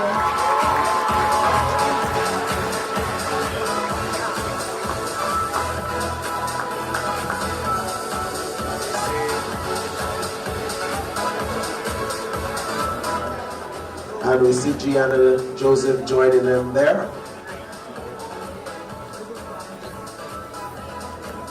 The winners for the Southeast is the Goodwill Primary School.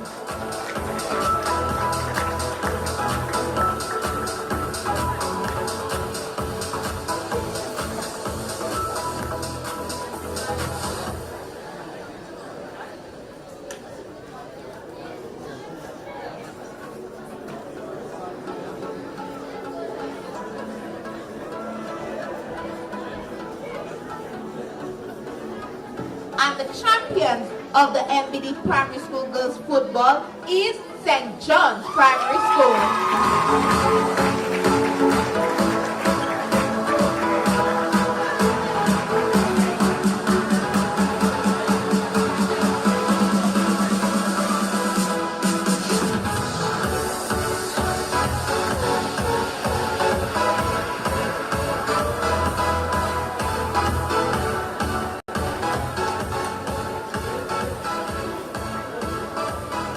And the runner-ups are the Christian Union Primary School.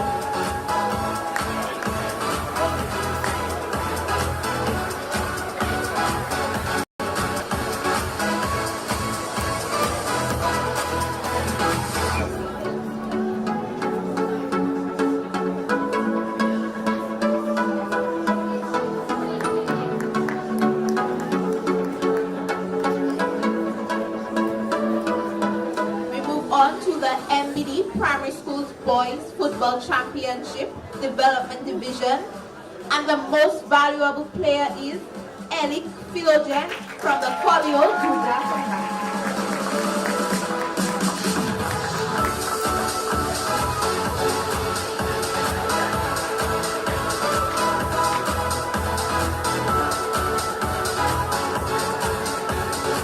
Most goals scored is TJ George from the Grand Corps Primary School.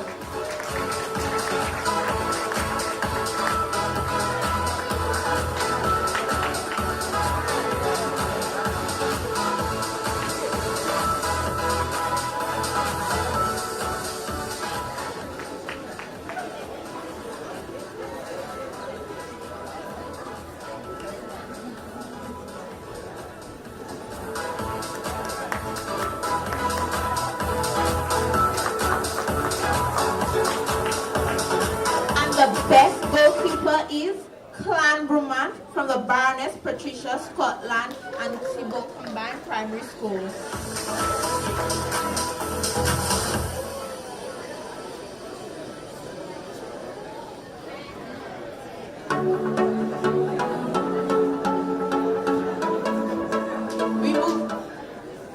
We move on to the zone winners.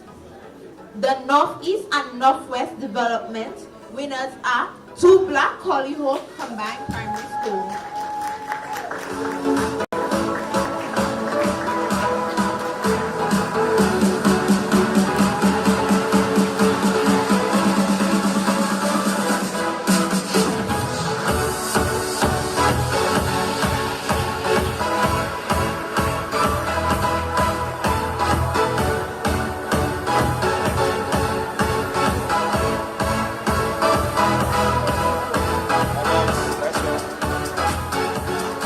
West Central and South Development winners are the Christian Union Primary School.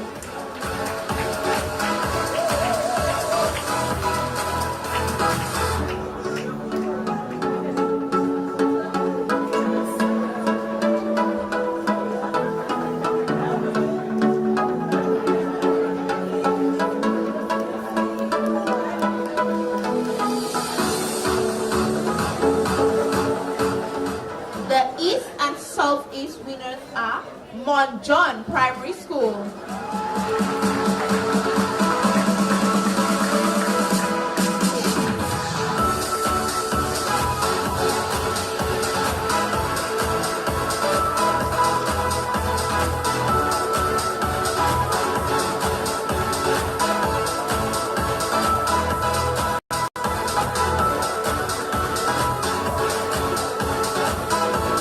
Don't go too far because your runner-ups are also the Mont John Primary School.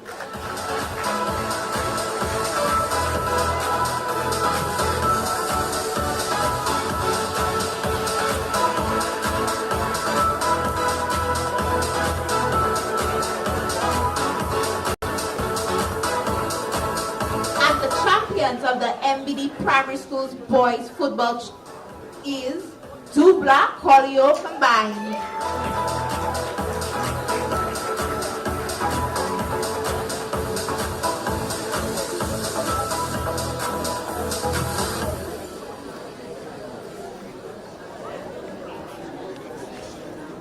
We are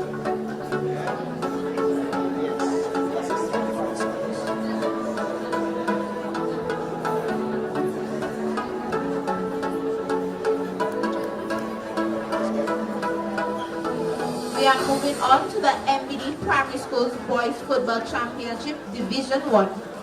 The most valuable player is Jaden Victor from the Thibault, Baroness Patricia Scotland Primary School and the Penville Primary School combined.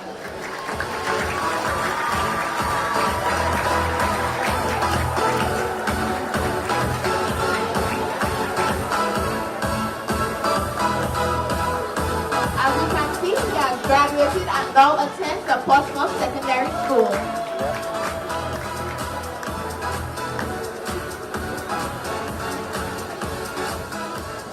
The runner-ups for Division 1 is the Granby Primary School.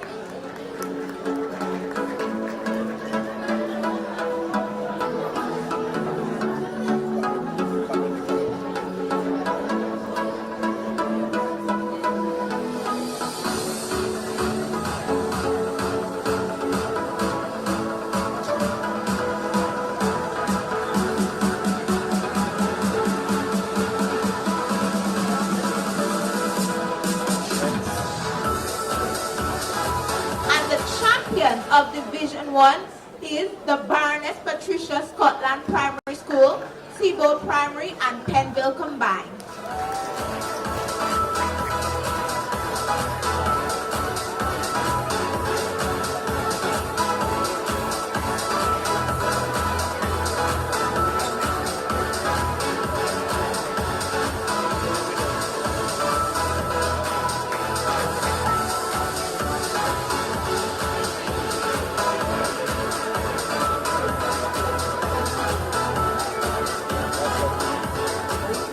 On to the zone winners. Valley Central, we have the St. Mary's Primary School.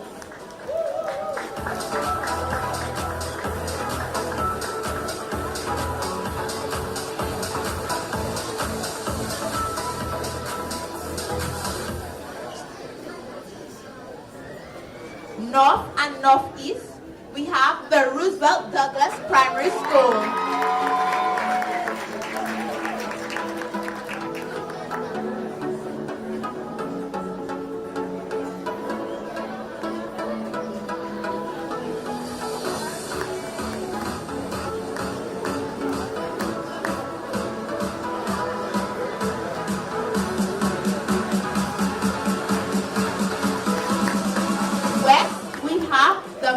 Primary School.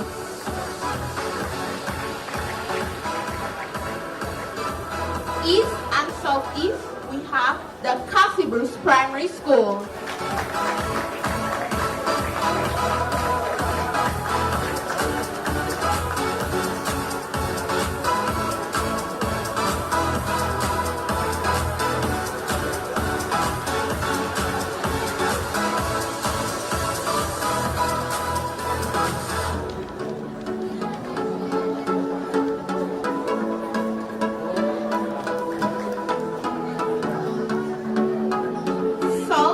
Southeast, we have the Granby Primary School.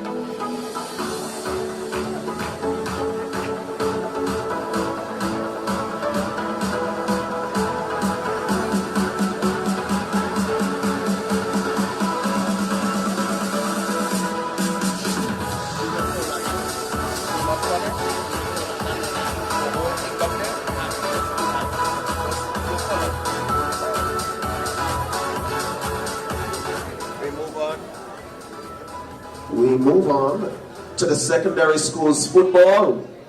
Secondary school girls football festival, most goals, and we have a sister here because she's out of state, is Lamaya Ford from the Portsmouth Secondary School with 4 goals.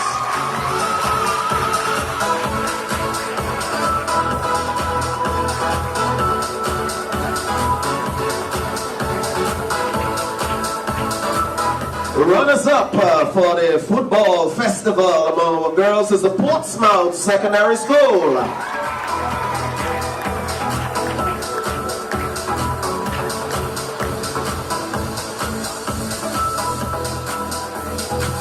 I'm not seeing no representative from PSS.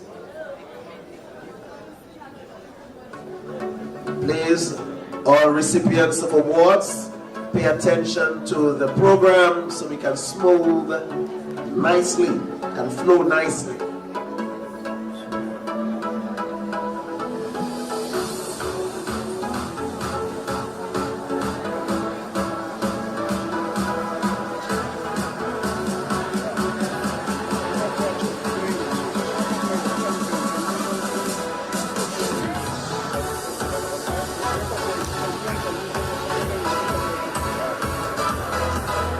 All right, and we just want to recognize the champions. We are not calling them up. We recognize them. That is the Castle Bruce Secondary School. Put your hands together for them. All right, the secondary schools 13 and under football championship. Most valuable player, Roxon Copel of the Castle Bruce Secondary School.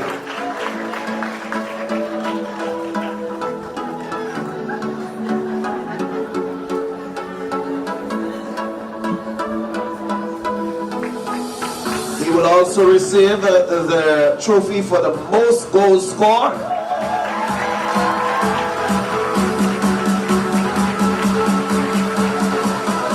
Zone winner for the 13 and under is the Portsmouth Secondary School.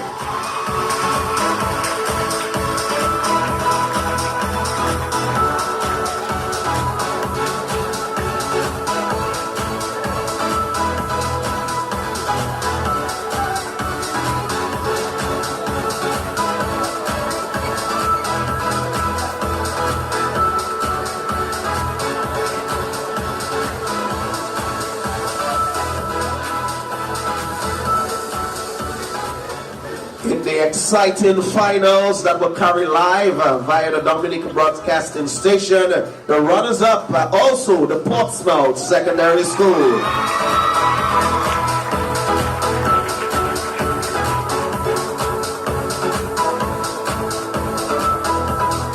And walking away as your champions were the athletes, the students, the players of the Castle Bruce Secondary School.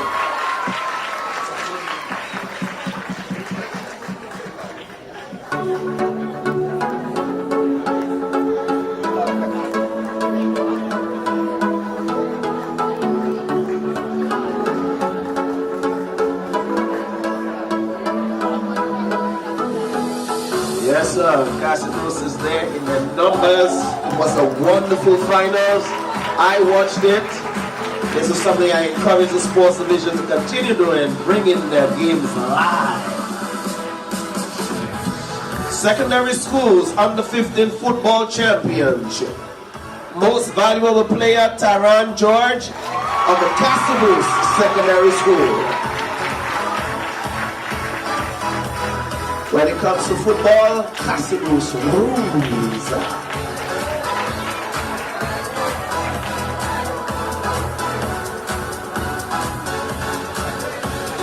We also have the most goals going to Taran George as well. 11 goals.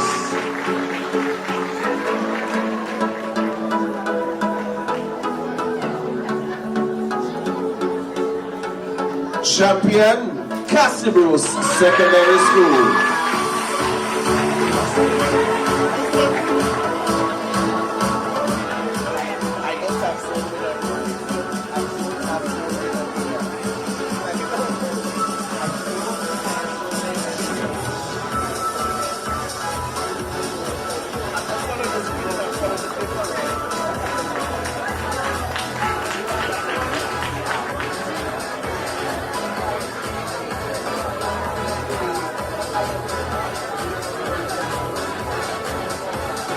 All right, so these are the zone winners from my understanding. Congratulations to them. Champion now? Yes?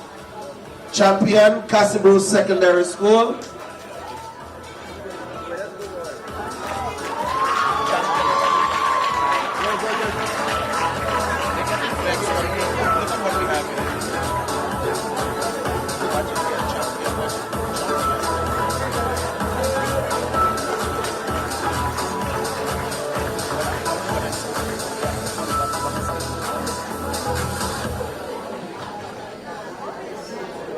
Runners-up is the St. Mary's Academy.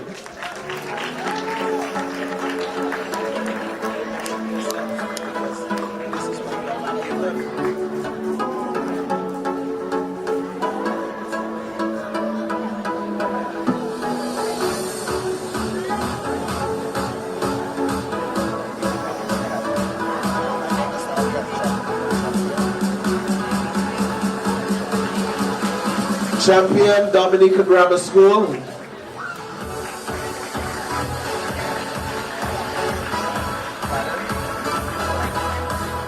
Secondary schools under 17 football championship. Most valuable player, Chance Marshall of the Dominica Grammar School.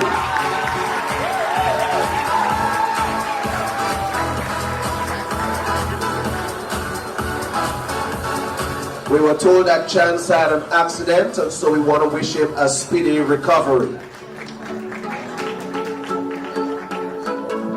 Most goals go to Kenneth Valmont of the Castlebrooke Secondary School.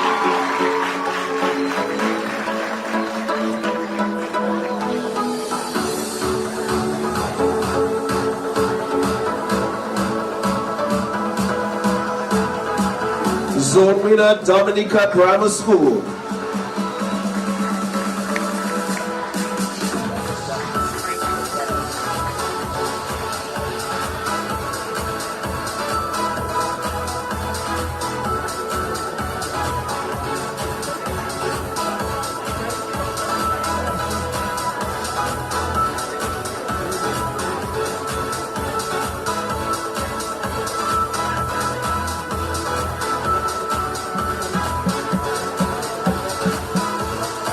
Runners up, Castlebrooke Secondary School.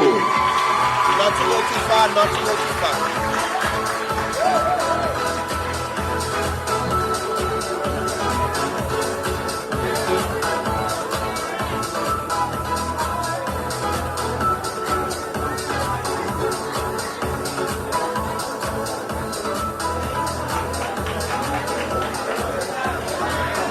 All right, let's take a picture again. You want it? Yes, come.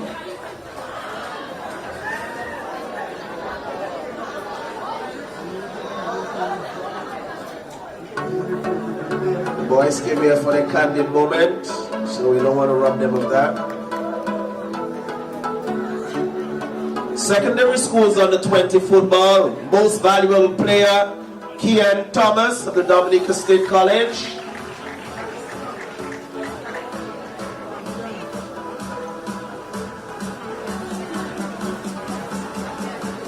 Champion School, Dominica Grammar School.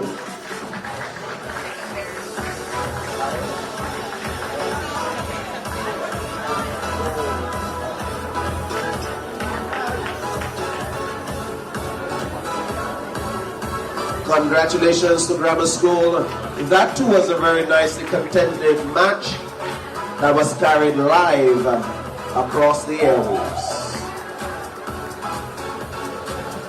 All right, we now move on to the secondary school under 20 football. The most valuable player, if memory serves me correct, he is now on a scholarship somewhere in the US. That is Kian Thomas of the Dominica State College. He has his good friend here to receive it on his behalf. He will also receive the award for most goals. Most goals, he also receives that award.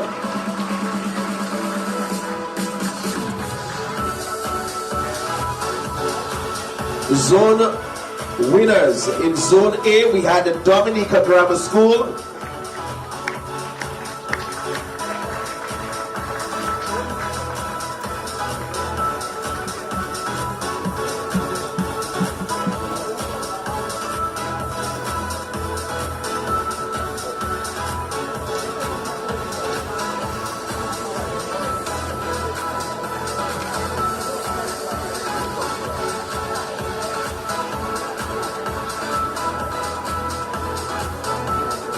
Zone B winners, Academic School of Learning. Do we have a representative for academics?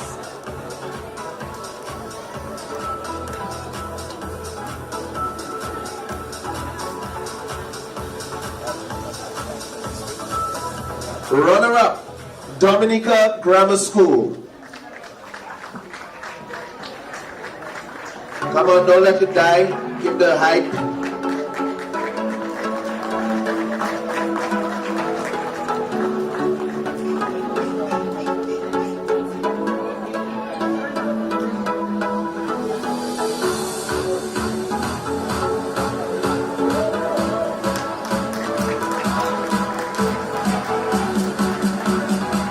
And your champion team comes from the Dominica State College 18.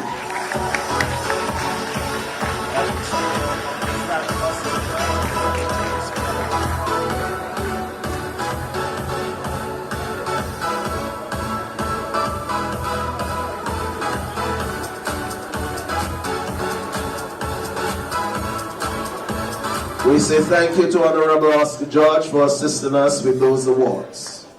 We would now like to call on Honorable Fenella Wenham Shepherd to assist us with the giving out of these awards. We are moving on to the Table Tennis Awards.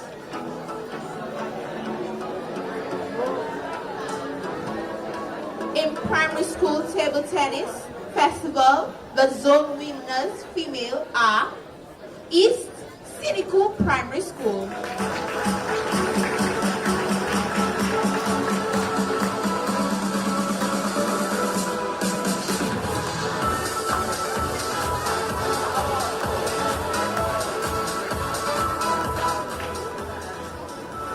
South Grand Bay Primary School.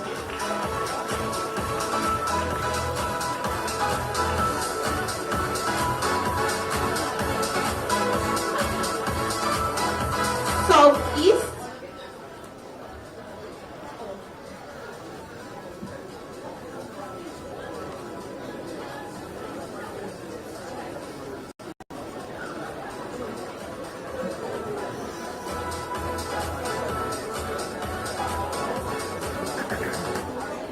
Southeast, we have the Delices Primary School. Northeast, we have the Wesley Primary School.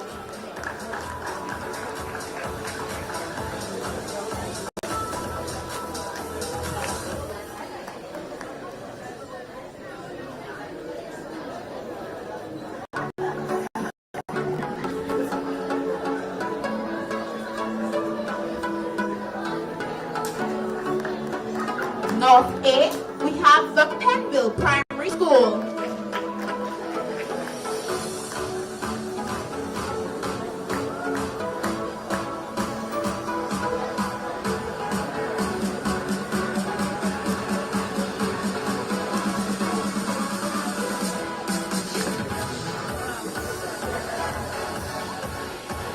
North B, we have the St. John's Primary School.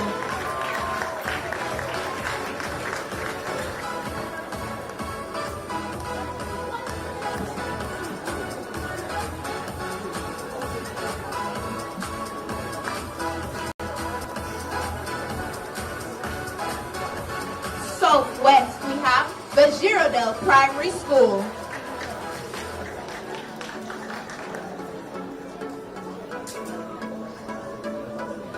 The zone winners male.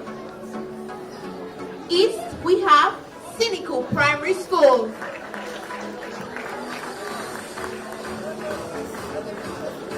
Sorry, we'll go back to the female. For Southwest, we have the Girardel Primary School.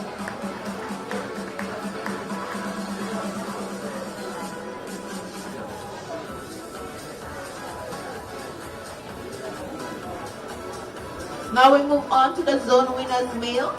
From East, we have the Cynical Primary School.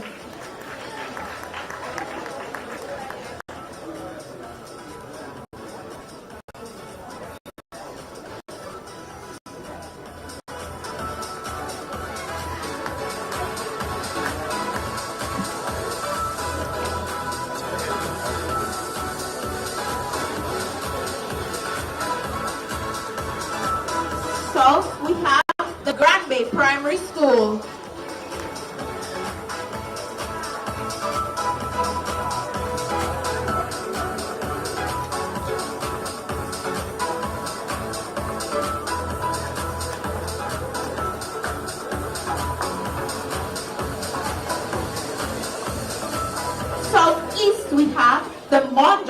Primary School.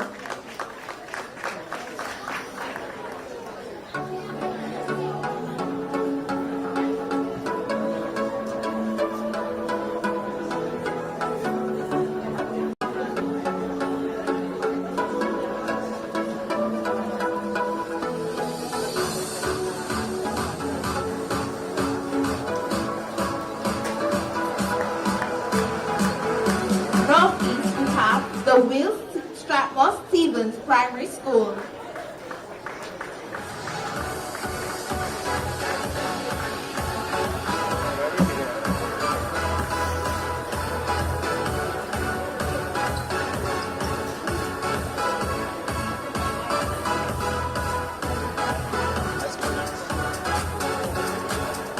North A, we have the Penville Primary School.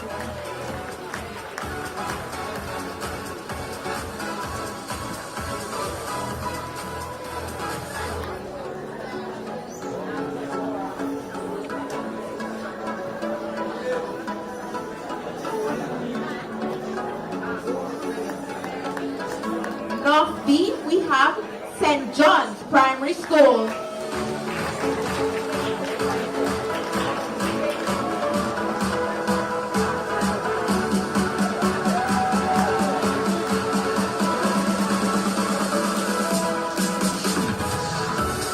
Southwest, we have the Mont Prosper Primary School.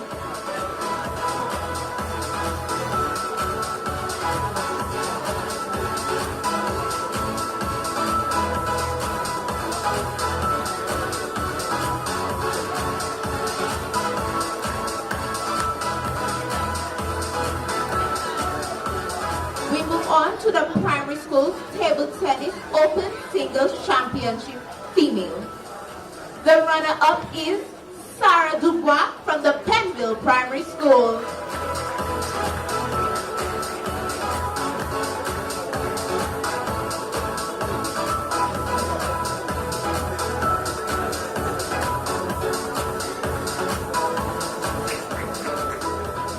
And the champion is Diana Joseph from the St. John's Primary School.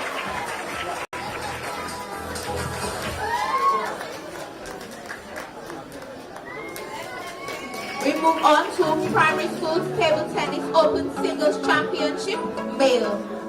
The runner-up is Nelson Balmer from the Will Stratmore Stevens Primary School.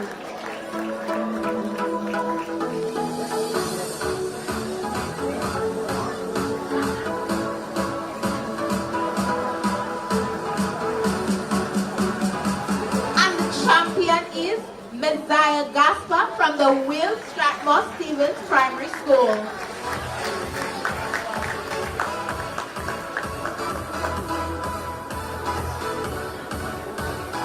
We're moving on to the primary school's table tennis championship team events female.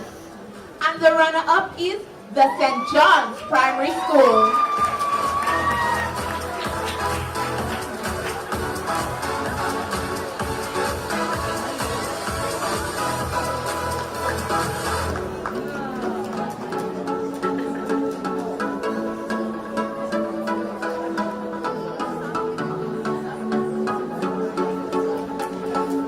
Champion is the Delicis Primary School.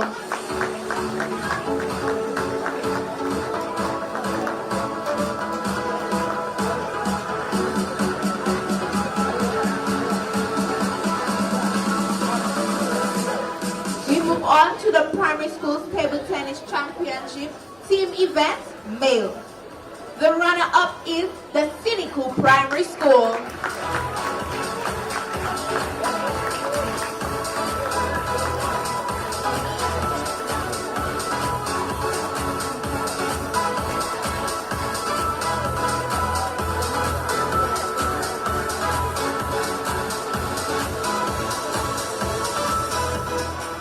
Champions are the Will Stratmore Stevens Primary School.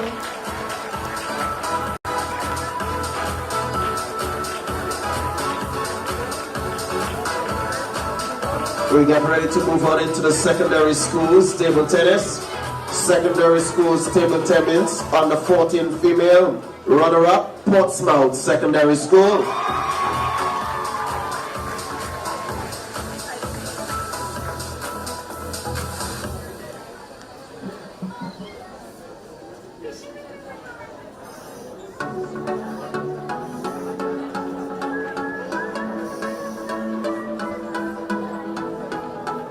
The champion, Northeast Comprehensive School.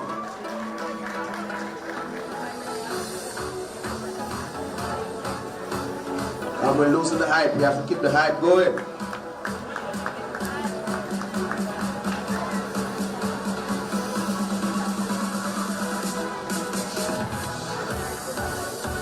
Secondary School table tennis under 14 boys. Runner-up, Northeast Comprehensive School.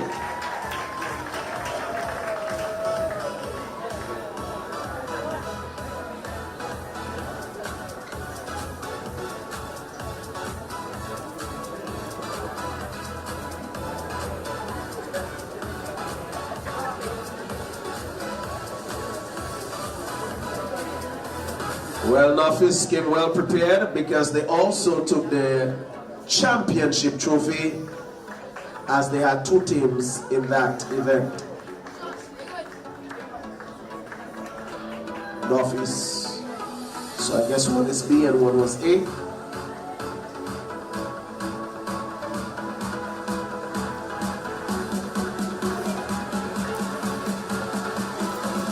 Secondary School table tennis under 16 female, runner-up, Cassie Bruce Secondary School.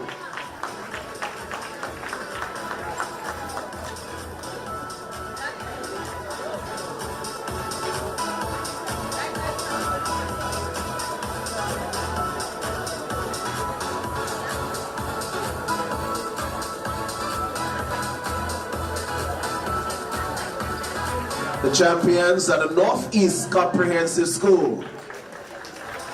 Northeast not in the house again?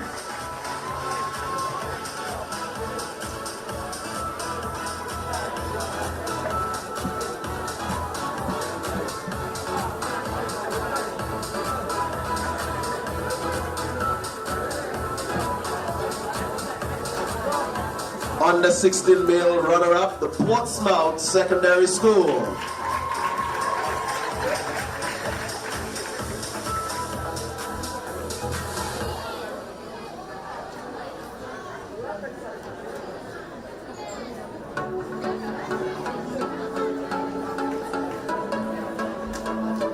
Champion, Northeast Comprehensive School.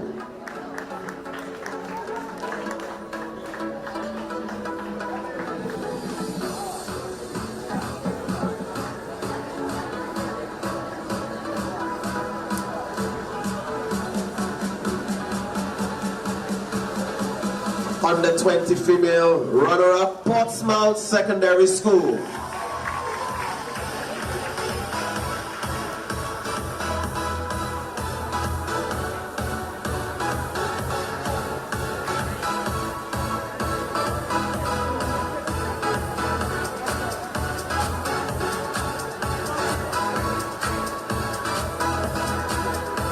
And the champion trophy also goes to the Portsmouth Secondary School.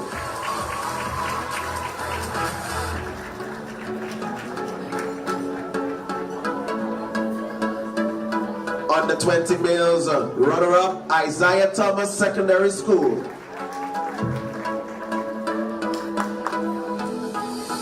Come on, man, clap for them, make some noise for your school.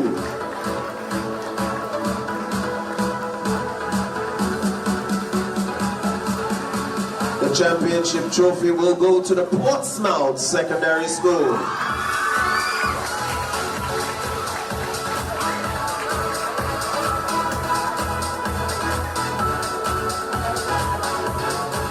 I see we have Jeriah Lewis there with them. Past student at the Portsmouth Secondary School, now a present student at the Dominica State College.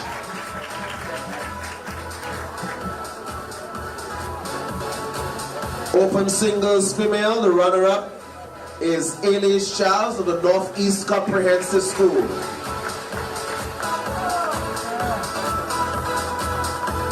Was happy to have Elise serving with us there on the 13 and under netball as our team captain. Champion female, Lamaya Ford of the Portsmouth Secondary School. Her sister is going to receive it on her behalf.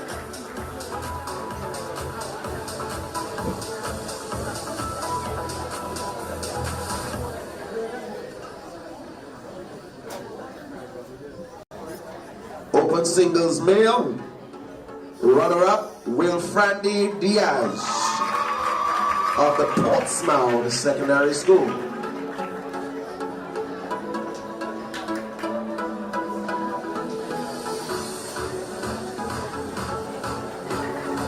Champion male, Jeriah Lewis, present student now at the Dominican State College, but past student of the Portsmouth Secondary School.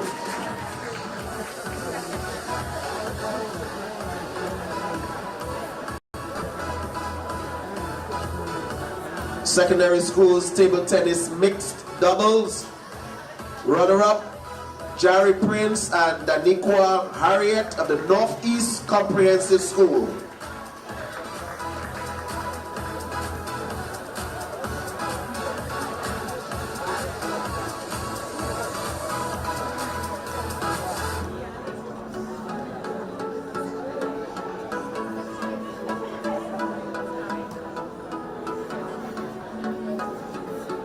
Champions for the mixed double, you have Lamaya Ford and Jeriah Lewis of the Portsmouth Secondary School.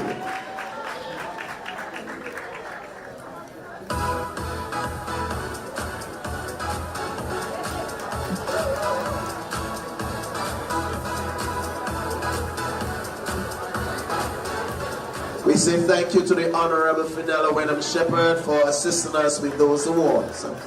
At this time, we will call our keynote speaker to assist us with these awards. Mr. Kavem Hodge will assist us with the cricket awards. Secondary Schools Cricket Zone winners, under 15, Northeast Comprehensive School.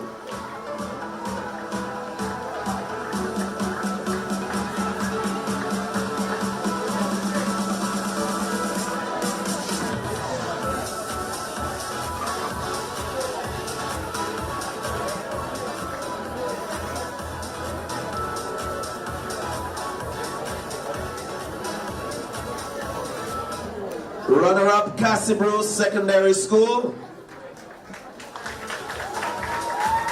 On the 15 cricket, Cassibro Secondary School.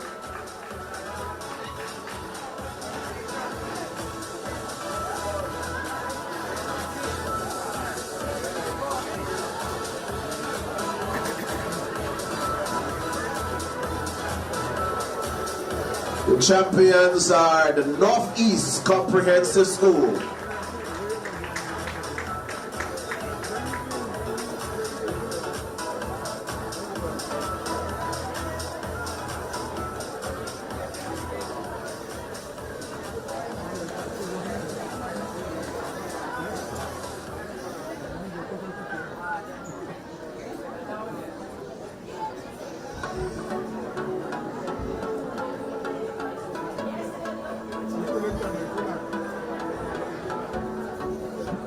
Moving on to the under 20 category. Winner of the zone is the A team from the Dominica State College.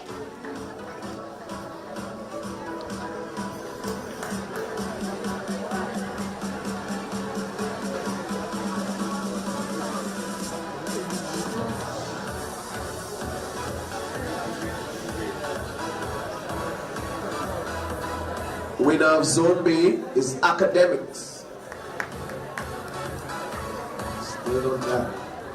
Runner-up, Dominica Grammar School.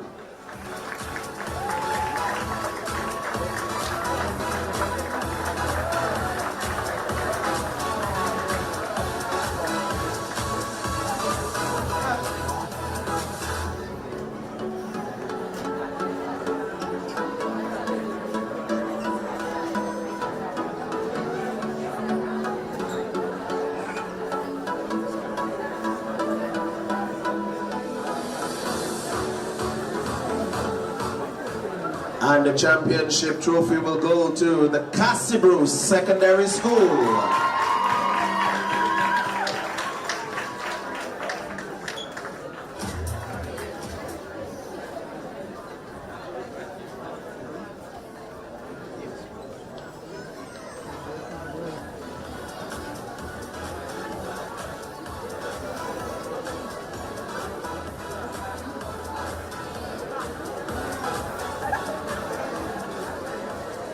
We move on to the secondary school U15 cricket championship. Best wicketkeeper, John Benjamin from Cassibru Secondary School.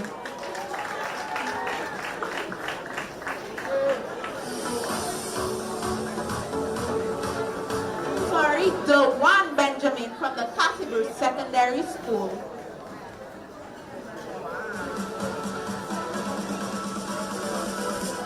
Most wickets, Helen Christmas from the Northeast Comprehensive School with 15 for 55.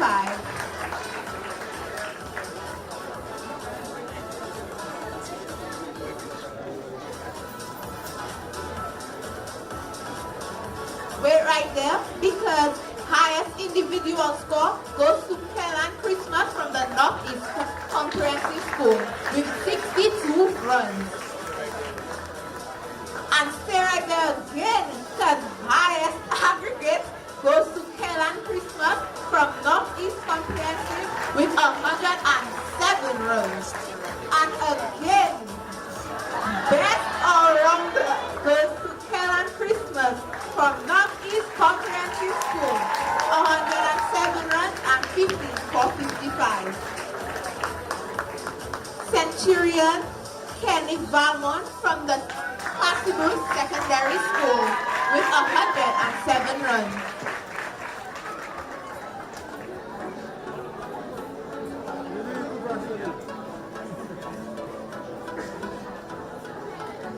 Under 20 cricket, best wicket keeper, Luvio Charles of the Dominica State College. Luvio Charles of the Dominica State College.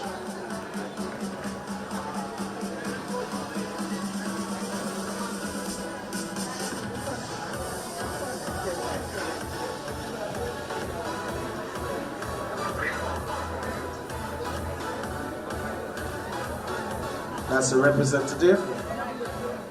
Most wickets goes to Jason Vidal of the Dominica State College, 27 for 107 runs.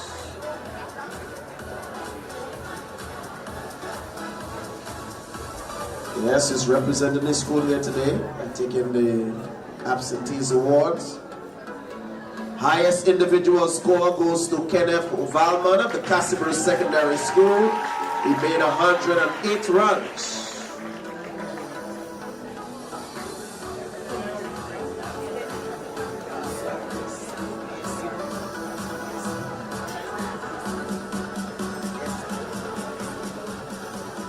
Highest aggregate Asino Fontaine of the Cassibru Secondary School with 232 runs.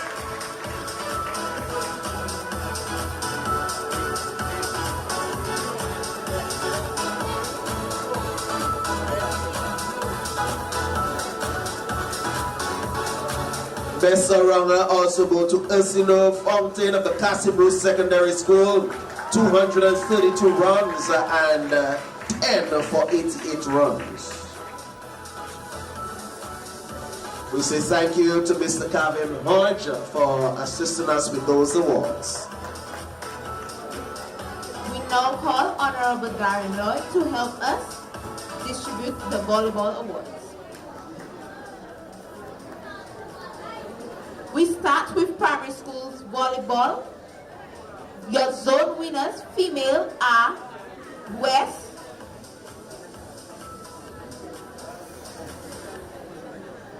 Caleb Laura Primary School.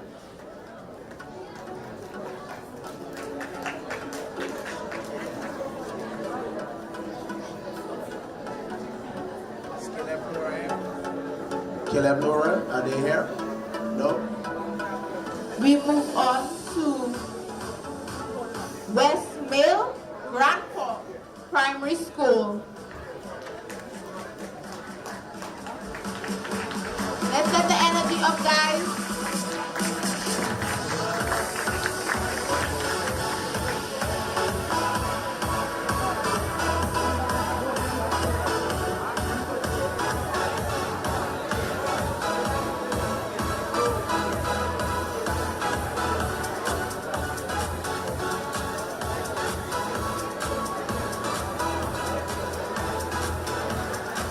North female goes to the Penville Primary School.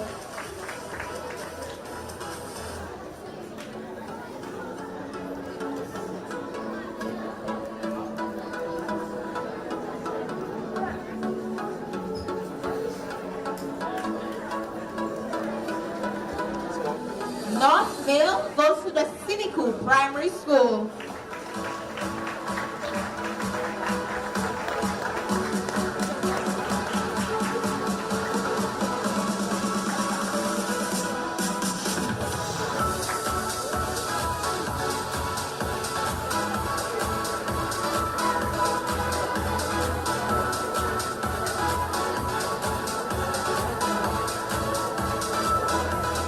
Zone E female goes to the Caleb John Nora Primary School.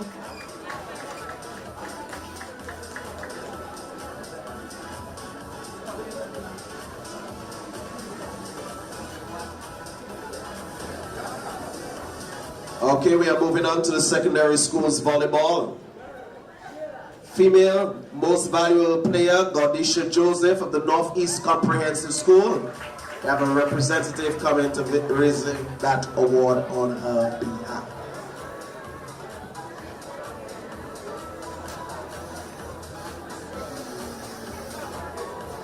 Zone A, female winner, Dominica State College. Volleyball, Dominica State College.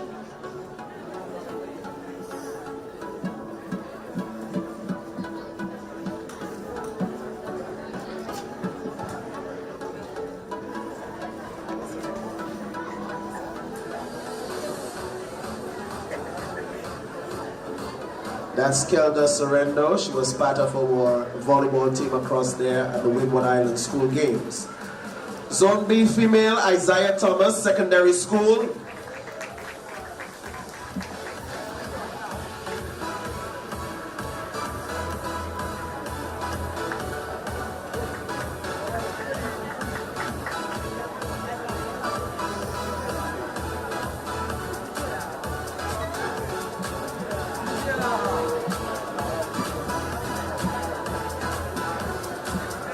Runner-up female, Isaiah Thomas, Secondary School.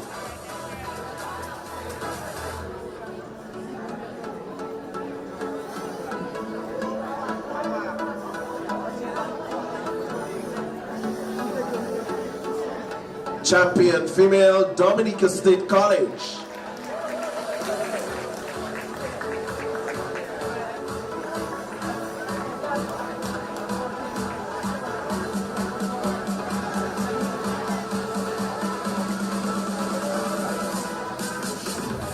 Volleyball male, most valuable player, Amani Francis of the Dominica State College. A representative is coming for him. Amani would have served as a volleyball captain for the Windward Island School Game and overall team captain for the Windward Island School Games. Winner Zone A, male, Dominica State College.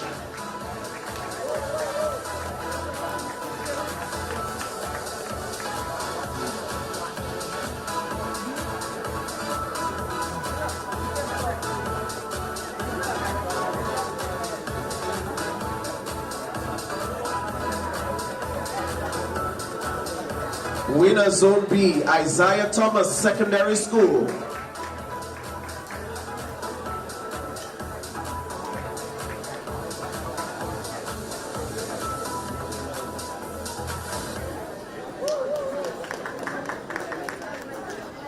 Runner-up male, Dominica State College.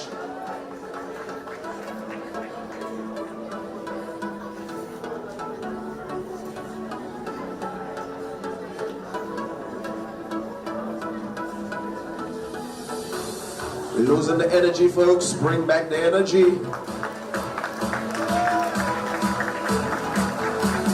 Champion males, Isaiah Thomas Secondary School.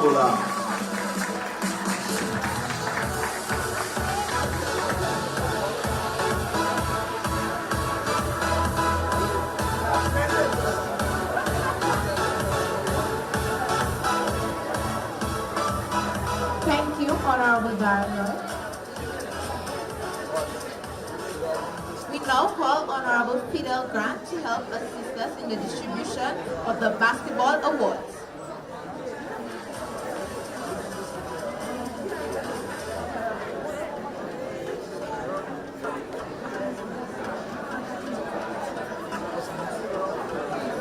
We start with secondary schools basketball with the U15 Basketball Festival for females. The most valuable player is Ricara Prescott from the Cassidy Secondary School.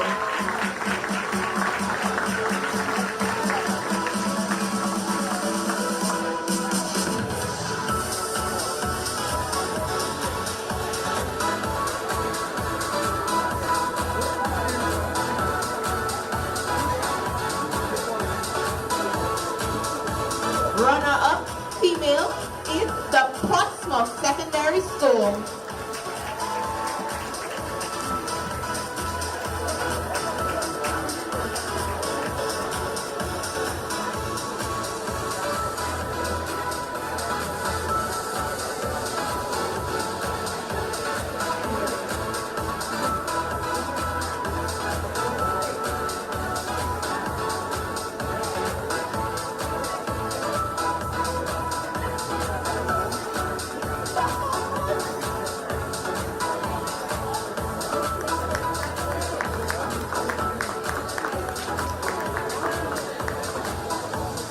And the champion of the U15 Basketball Festival is the Cassidy Secondary School.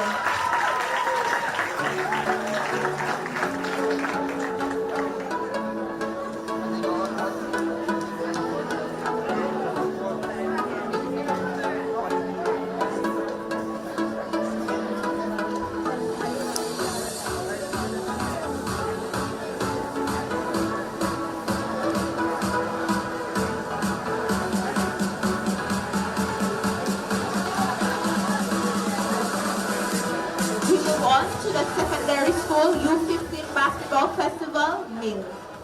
The most valuable player is Mariano Blanc from the St. Mary's Academy.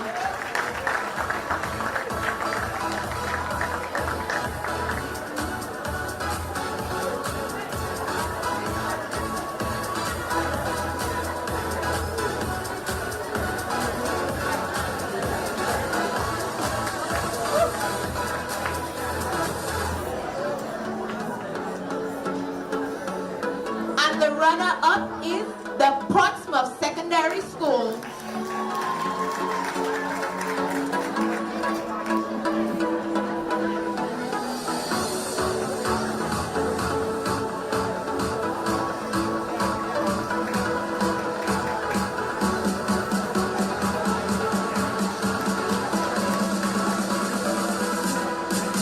And your U15 champion basketballers are the St. Mary's Academy.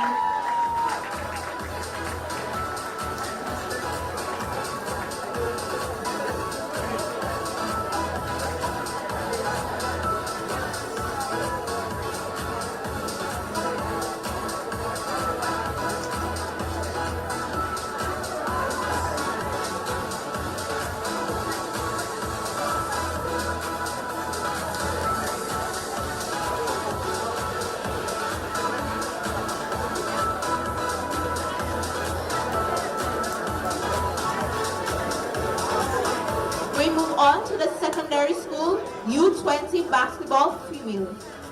Your most valuable player is Delicia Julian from the Convent High School.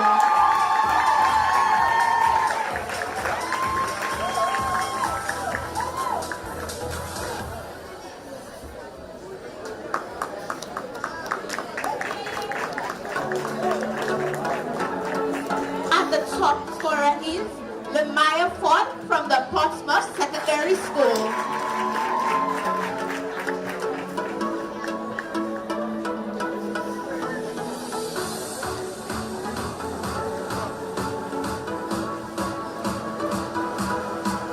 And the zone winner is the Convent High School.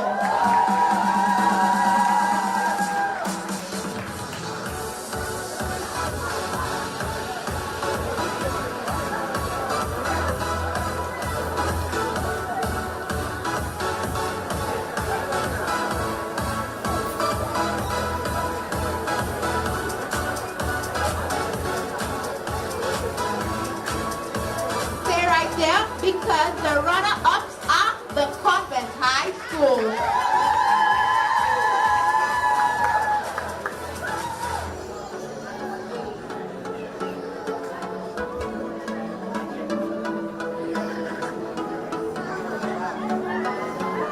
And the champions of the U20 basketball female is the Portsmouth Secondary School.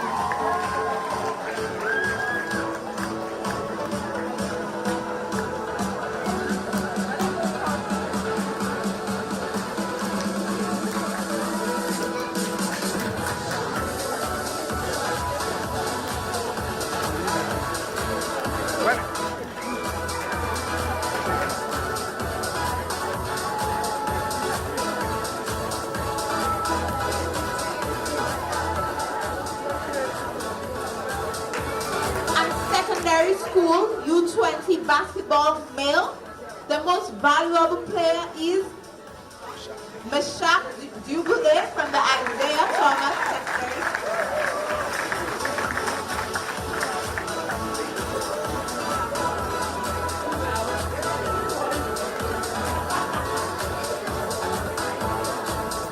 And stay right there because our top scorer in the U20 basketball is Meshach Dubule from the Isaiah Thomas Secondary School. And the runner-ups are Isaiah Thomas Secondary School.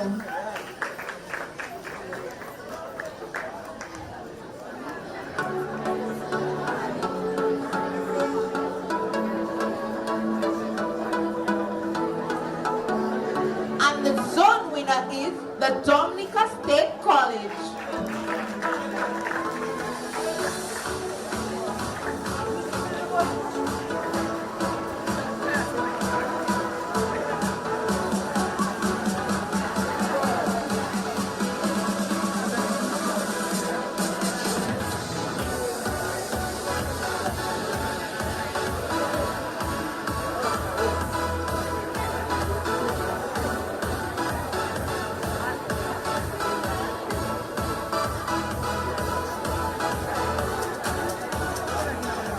And the champion is the Dominica State College.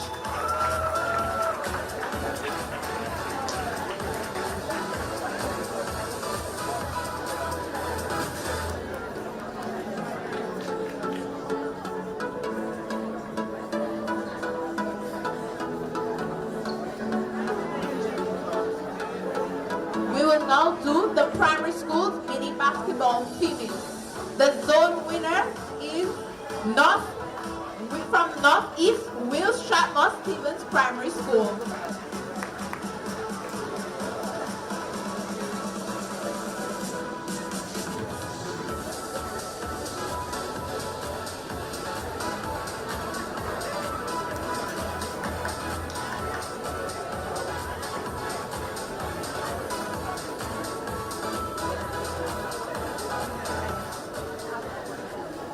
So we have the Mont John Primary School.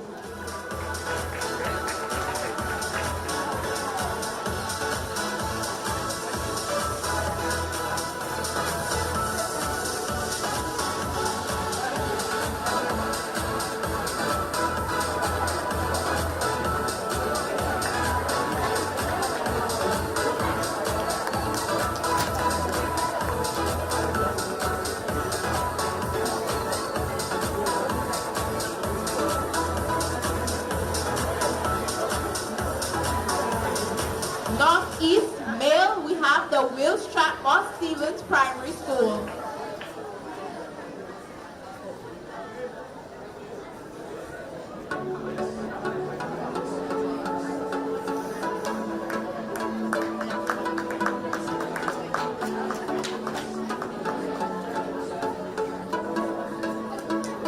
At South Mail, we have the Mount John Primary School.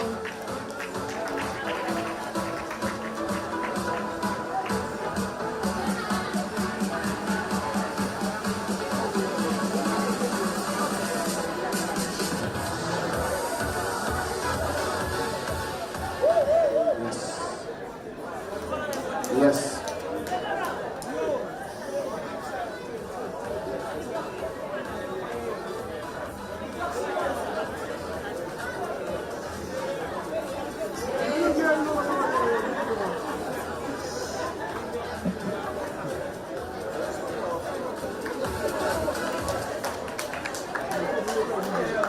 Okay, we're asking the Honorable Fidel Grant to remain and for the Honorable Oscar George to join him up at the front, please.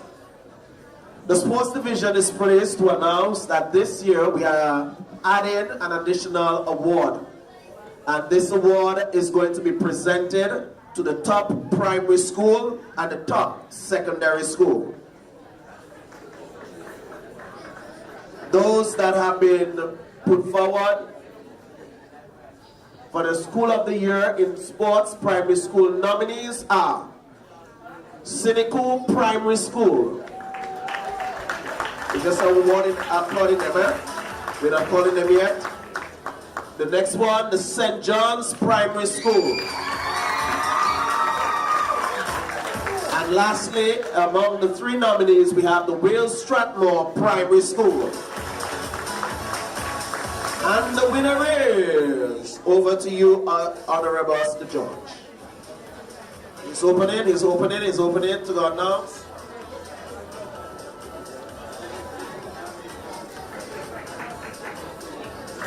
And the winner is, Shout it out. the Cynical Primary School. Congratulations to the Cynical Primary School. They will receive an award and also something special from the Prime Minister for winning School of the Year. They'll also receive a special token there from the Prime Minister of Dominica. Where's the principal? Where's the teacher? A principal, a teacher. We're asking a principal, a teacher to join them to receive what the Prime Minister would have sent to the school. Receive the gift from the Prime Minister on behalf of the Cynical Primary. Come go across by the minister. You want the minister to hold the envelope? The teacher and the envelope and the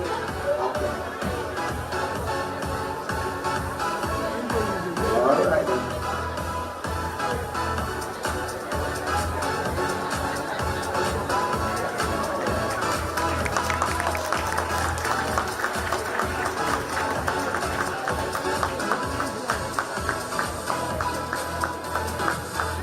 Let me hear you say, yeah, yeah, for Cynical. One more time. All right, congratulations to the Cynical Primary School. All over Dominica we have talent. All over Dominica there is talent. We move on to the secondary school. Who are the nominees for the secondary school? We have the Castlebrue Secondary School. Make some noise! We have the Northeast Comprehensive School. Are you there?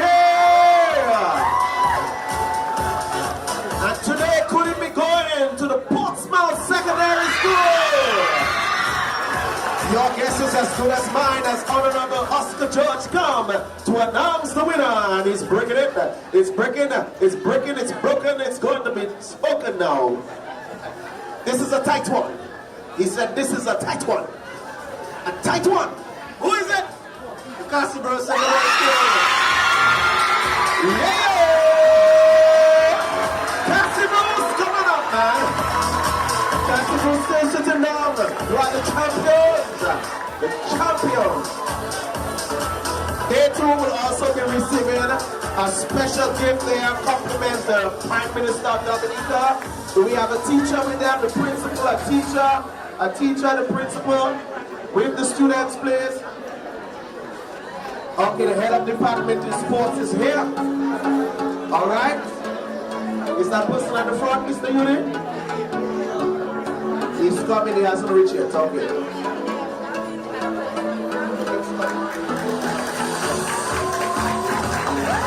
Hey, Cassius champions! Do we have the champions, sir? Where the champions are? You can't find that for me now. Look for it, man. That is the song we need playing right now. Champion. Let me hear you say champions! Yes, man.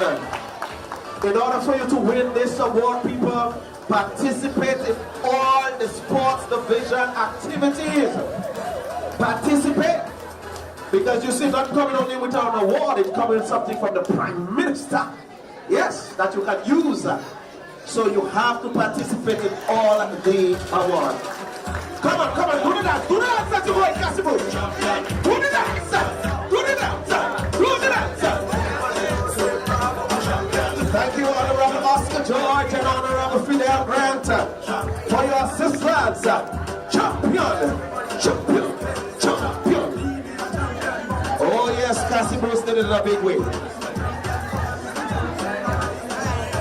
Honorable Oscar George said that one was a tight one. Participate in all the sports division activities for this academic year. Don't miss out. Neither in the primary, neither in the secondary. Do not miss out.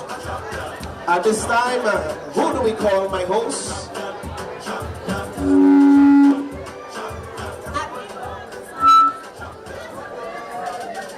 At this time, we'll call Miss Kenya John, the captain of the Dominica Windward Island School Games netball team, to lead us in the vote of thanks. Yes, and Kenya was also the overall captain for the entire team. So we are happy to have her here, El Capitano.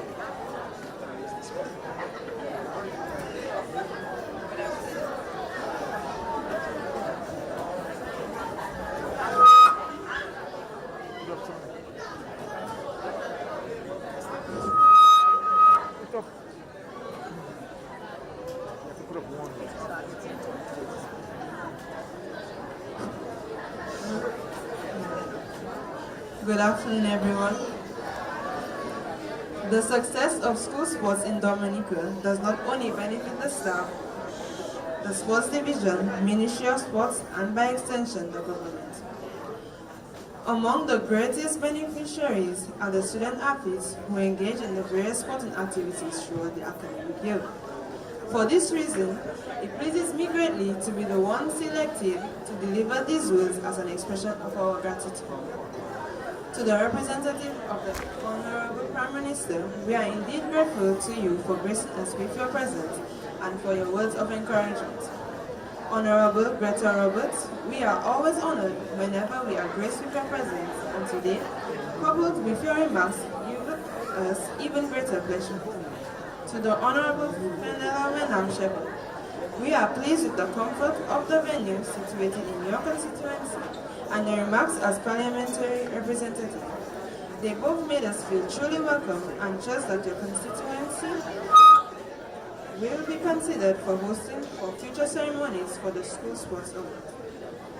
To the Honorable Oscar George and all the other members of Cabinet, taking your time off your busy schedules to honor our achievements has surely inspired us for greater heights. Your efforts and sacrifice are indeed appreciated. To you, Mr. Shillingford, today's award ceremony was a testament to your continued efforts in treating us students, athletes, as special. Our palates have been wet and we are inspired to achieve even greater things. Therefore, we say a resounding thank you to you and your staff since you spared no effort towards our development. Mr. Cavem Hodge, We are not merely expressing our gratitude to you for your presence and wonderfully delivered keynote address. Like us, you were once a student athlete and now you're a sports ambassador, having reached the highest level there is in your sporting choice. That alone is enough to inspire us. Therefore, we say thank you to us. Thank you and thank you. To the various contributors to today's program, I say thank you on behalf of those of us in the audience and the authorities to whom you have volunteered your services. As we reflect on today's theme, honoring achievement, inspiring greatness, we are reminded of the many contributions that we made towards our development and participation in sport during the academic year 2024 to 2025. These contributions were made by various organizations, officials, entities, government departments, and individuals. As I express the sentiment of gratitude, I direct your partial attention to the screen for a glance at the list of many contributions. To the management of the American Canadian School of Medicine, we say thank you for allowing us the use of your facilities to complement the quality nature of today's prize-giving ceremony. As I end, I say a special thank you for the opportunities granted to us and those who embrace the opportunities. So to our coaches, teachers, principals, and parents, we say thank you, and I trust by our expressions of gratitude, among other reasons, you will continue to afford us such opportunities as we could be a part of ceremonies for this sort in the future. I trust that as I make my way up the stage, no one has been left out, including our Masters of Ceremony. However, if pre-adventure I did, I pause again to say a big thank you to one and all. I thank you. And we say thank you to the one who gave us the vote of thanks, Ms. Kenya John. Thank you very much. At this time, we're going to invite you to go to the university canteen, where you'll be served some light refreshment.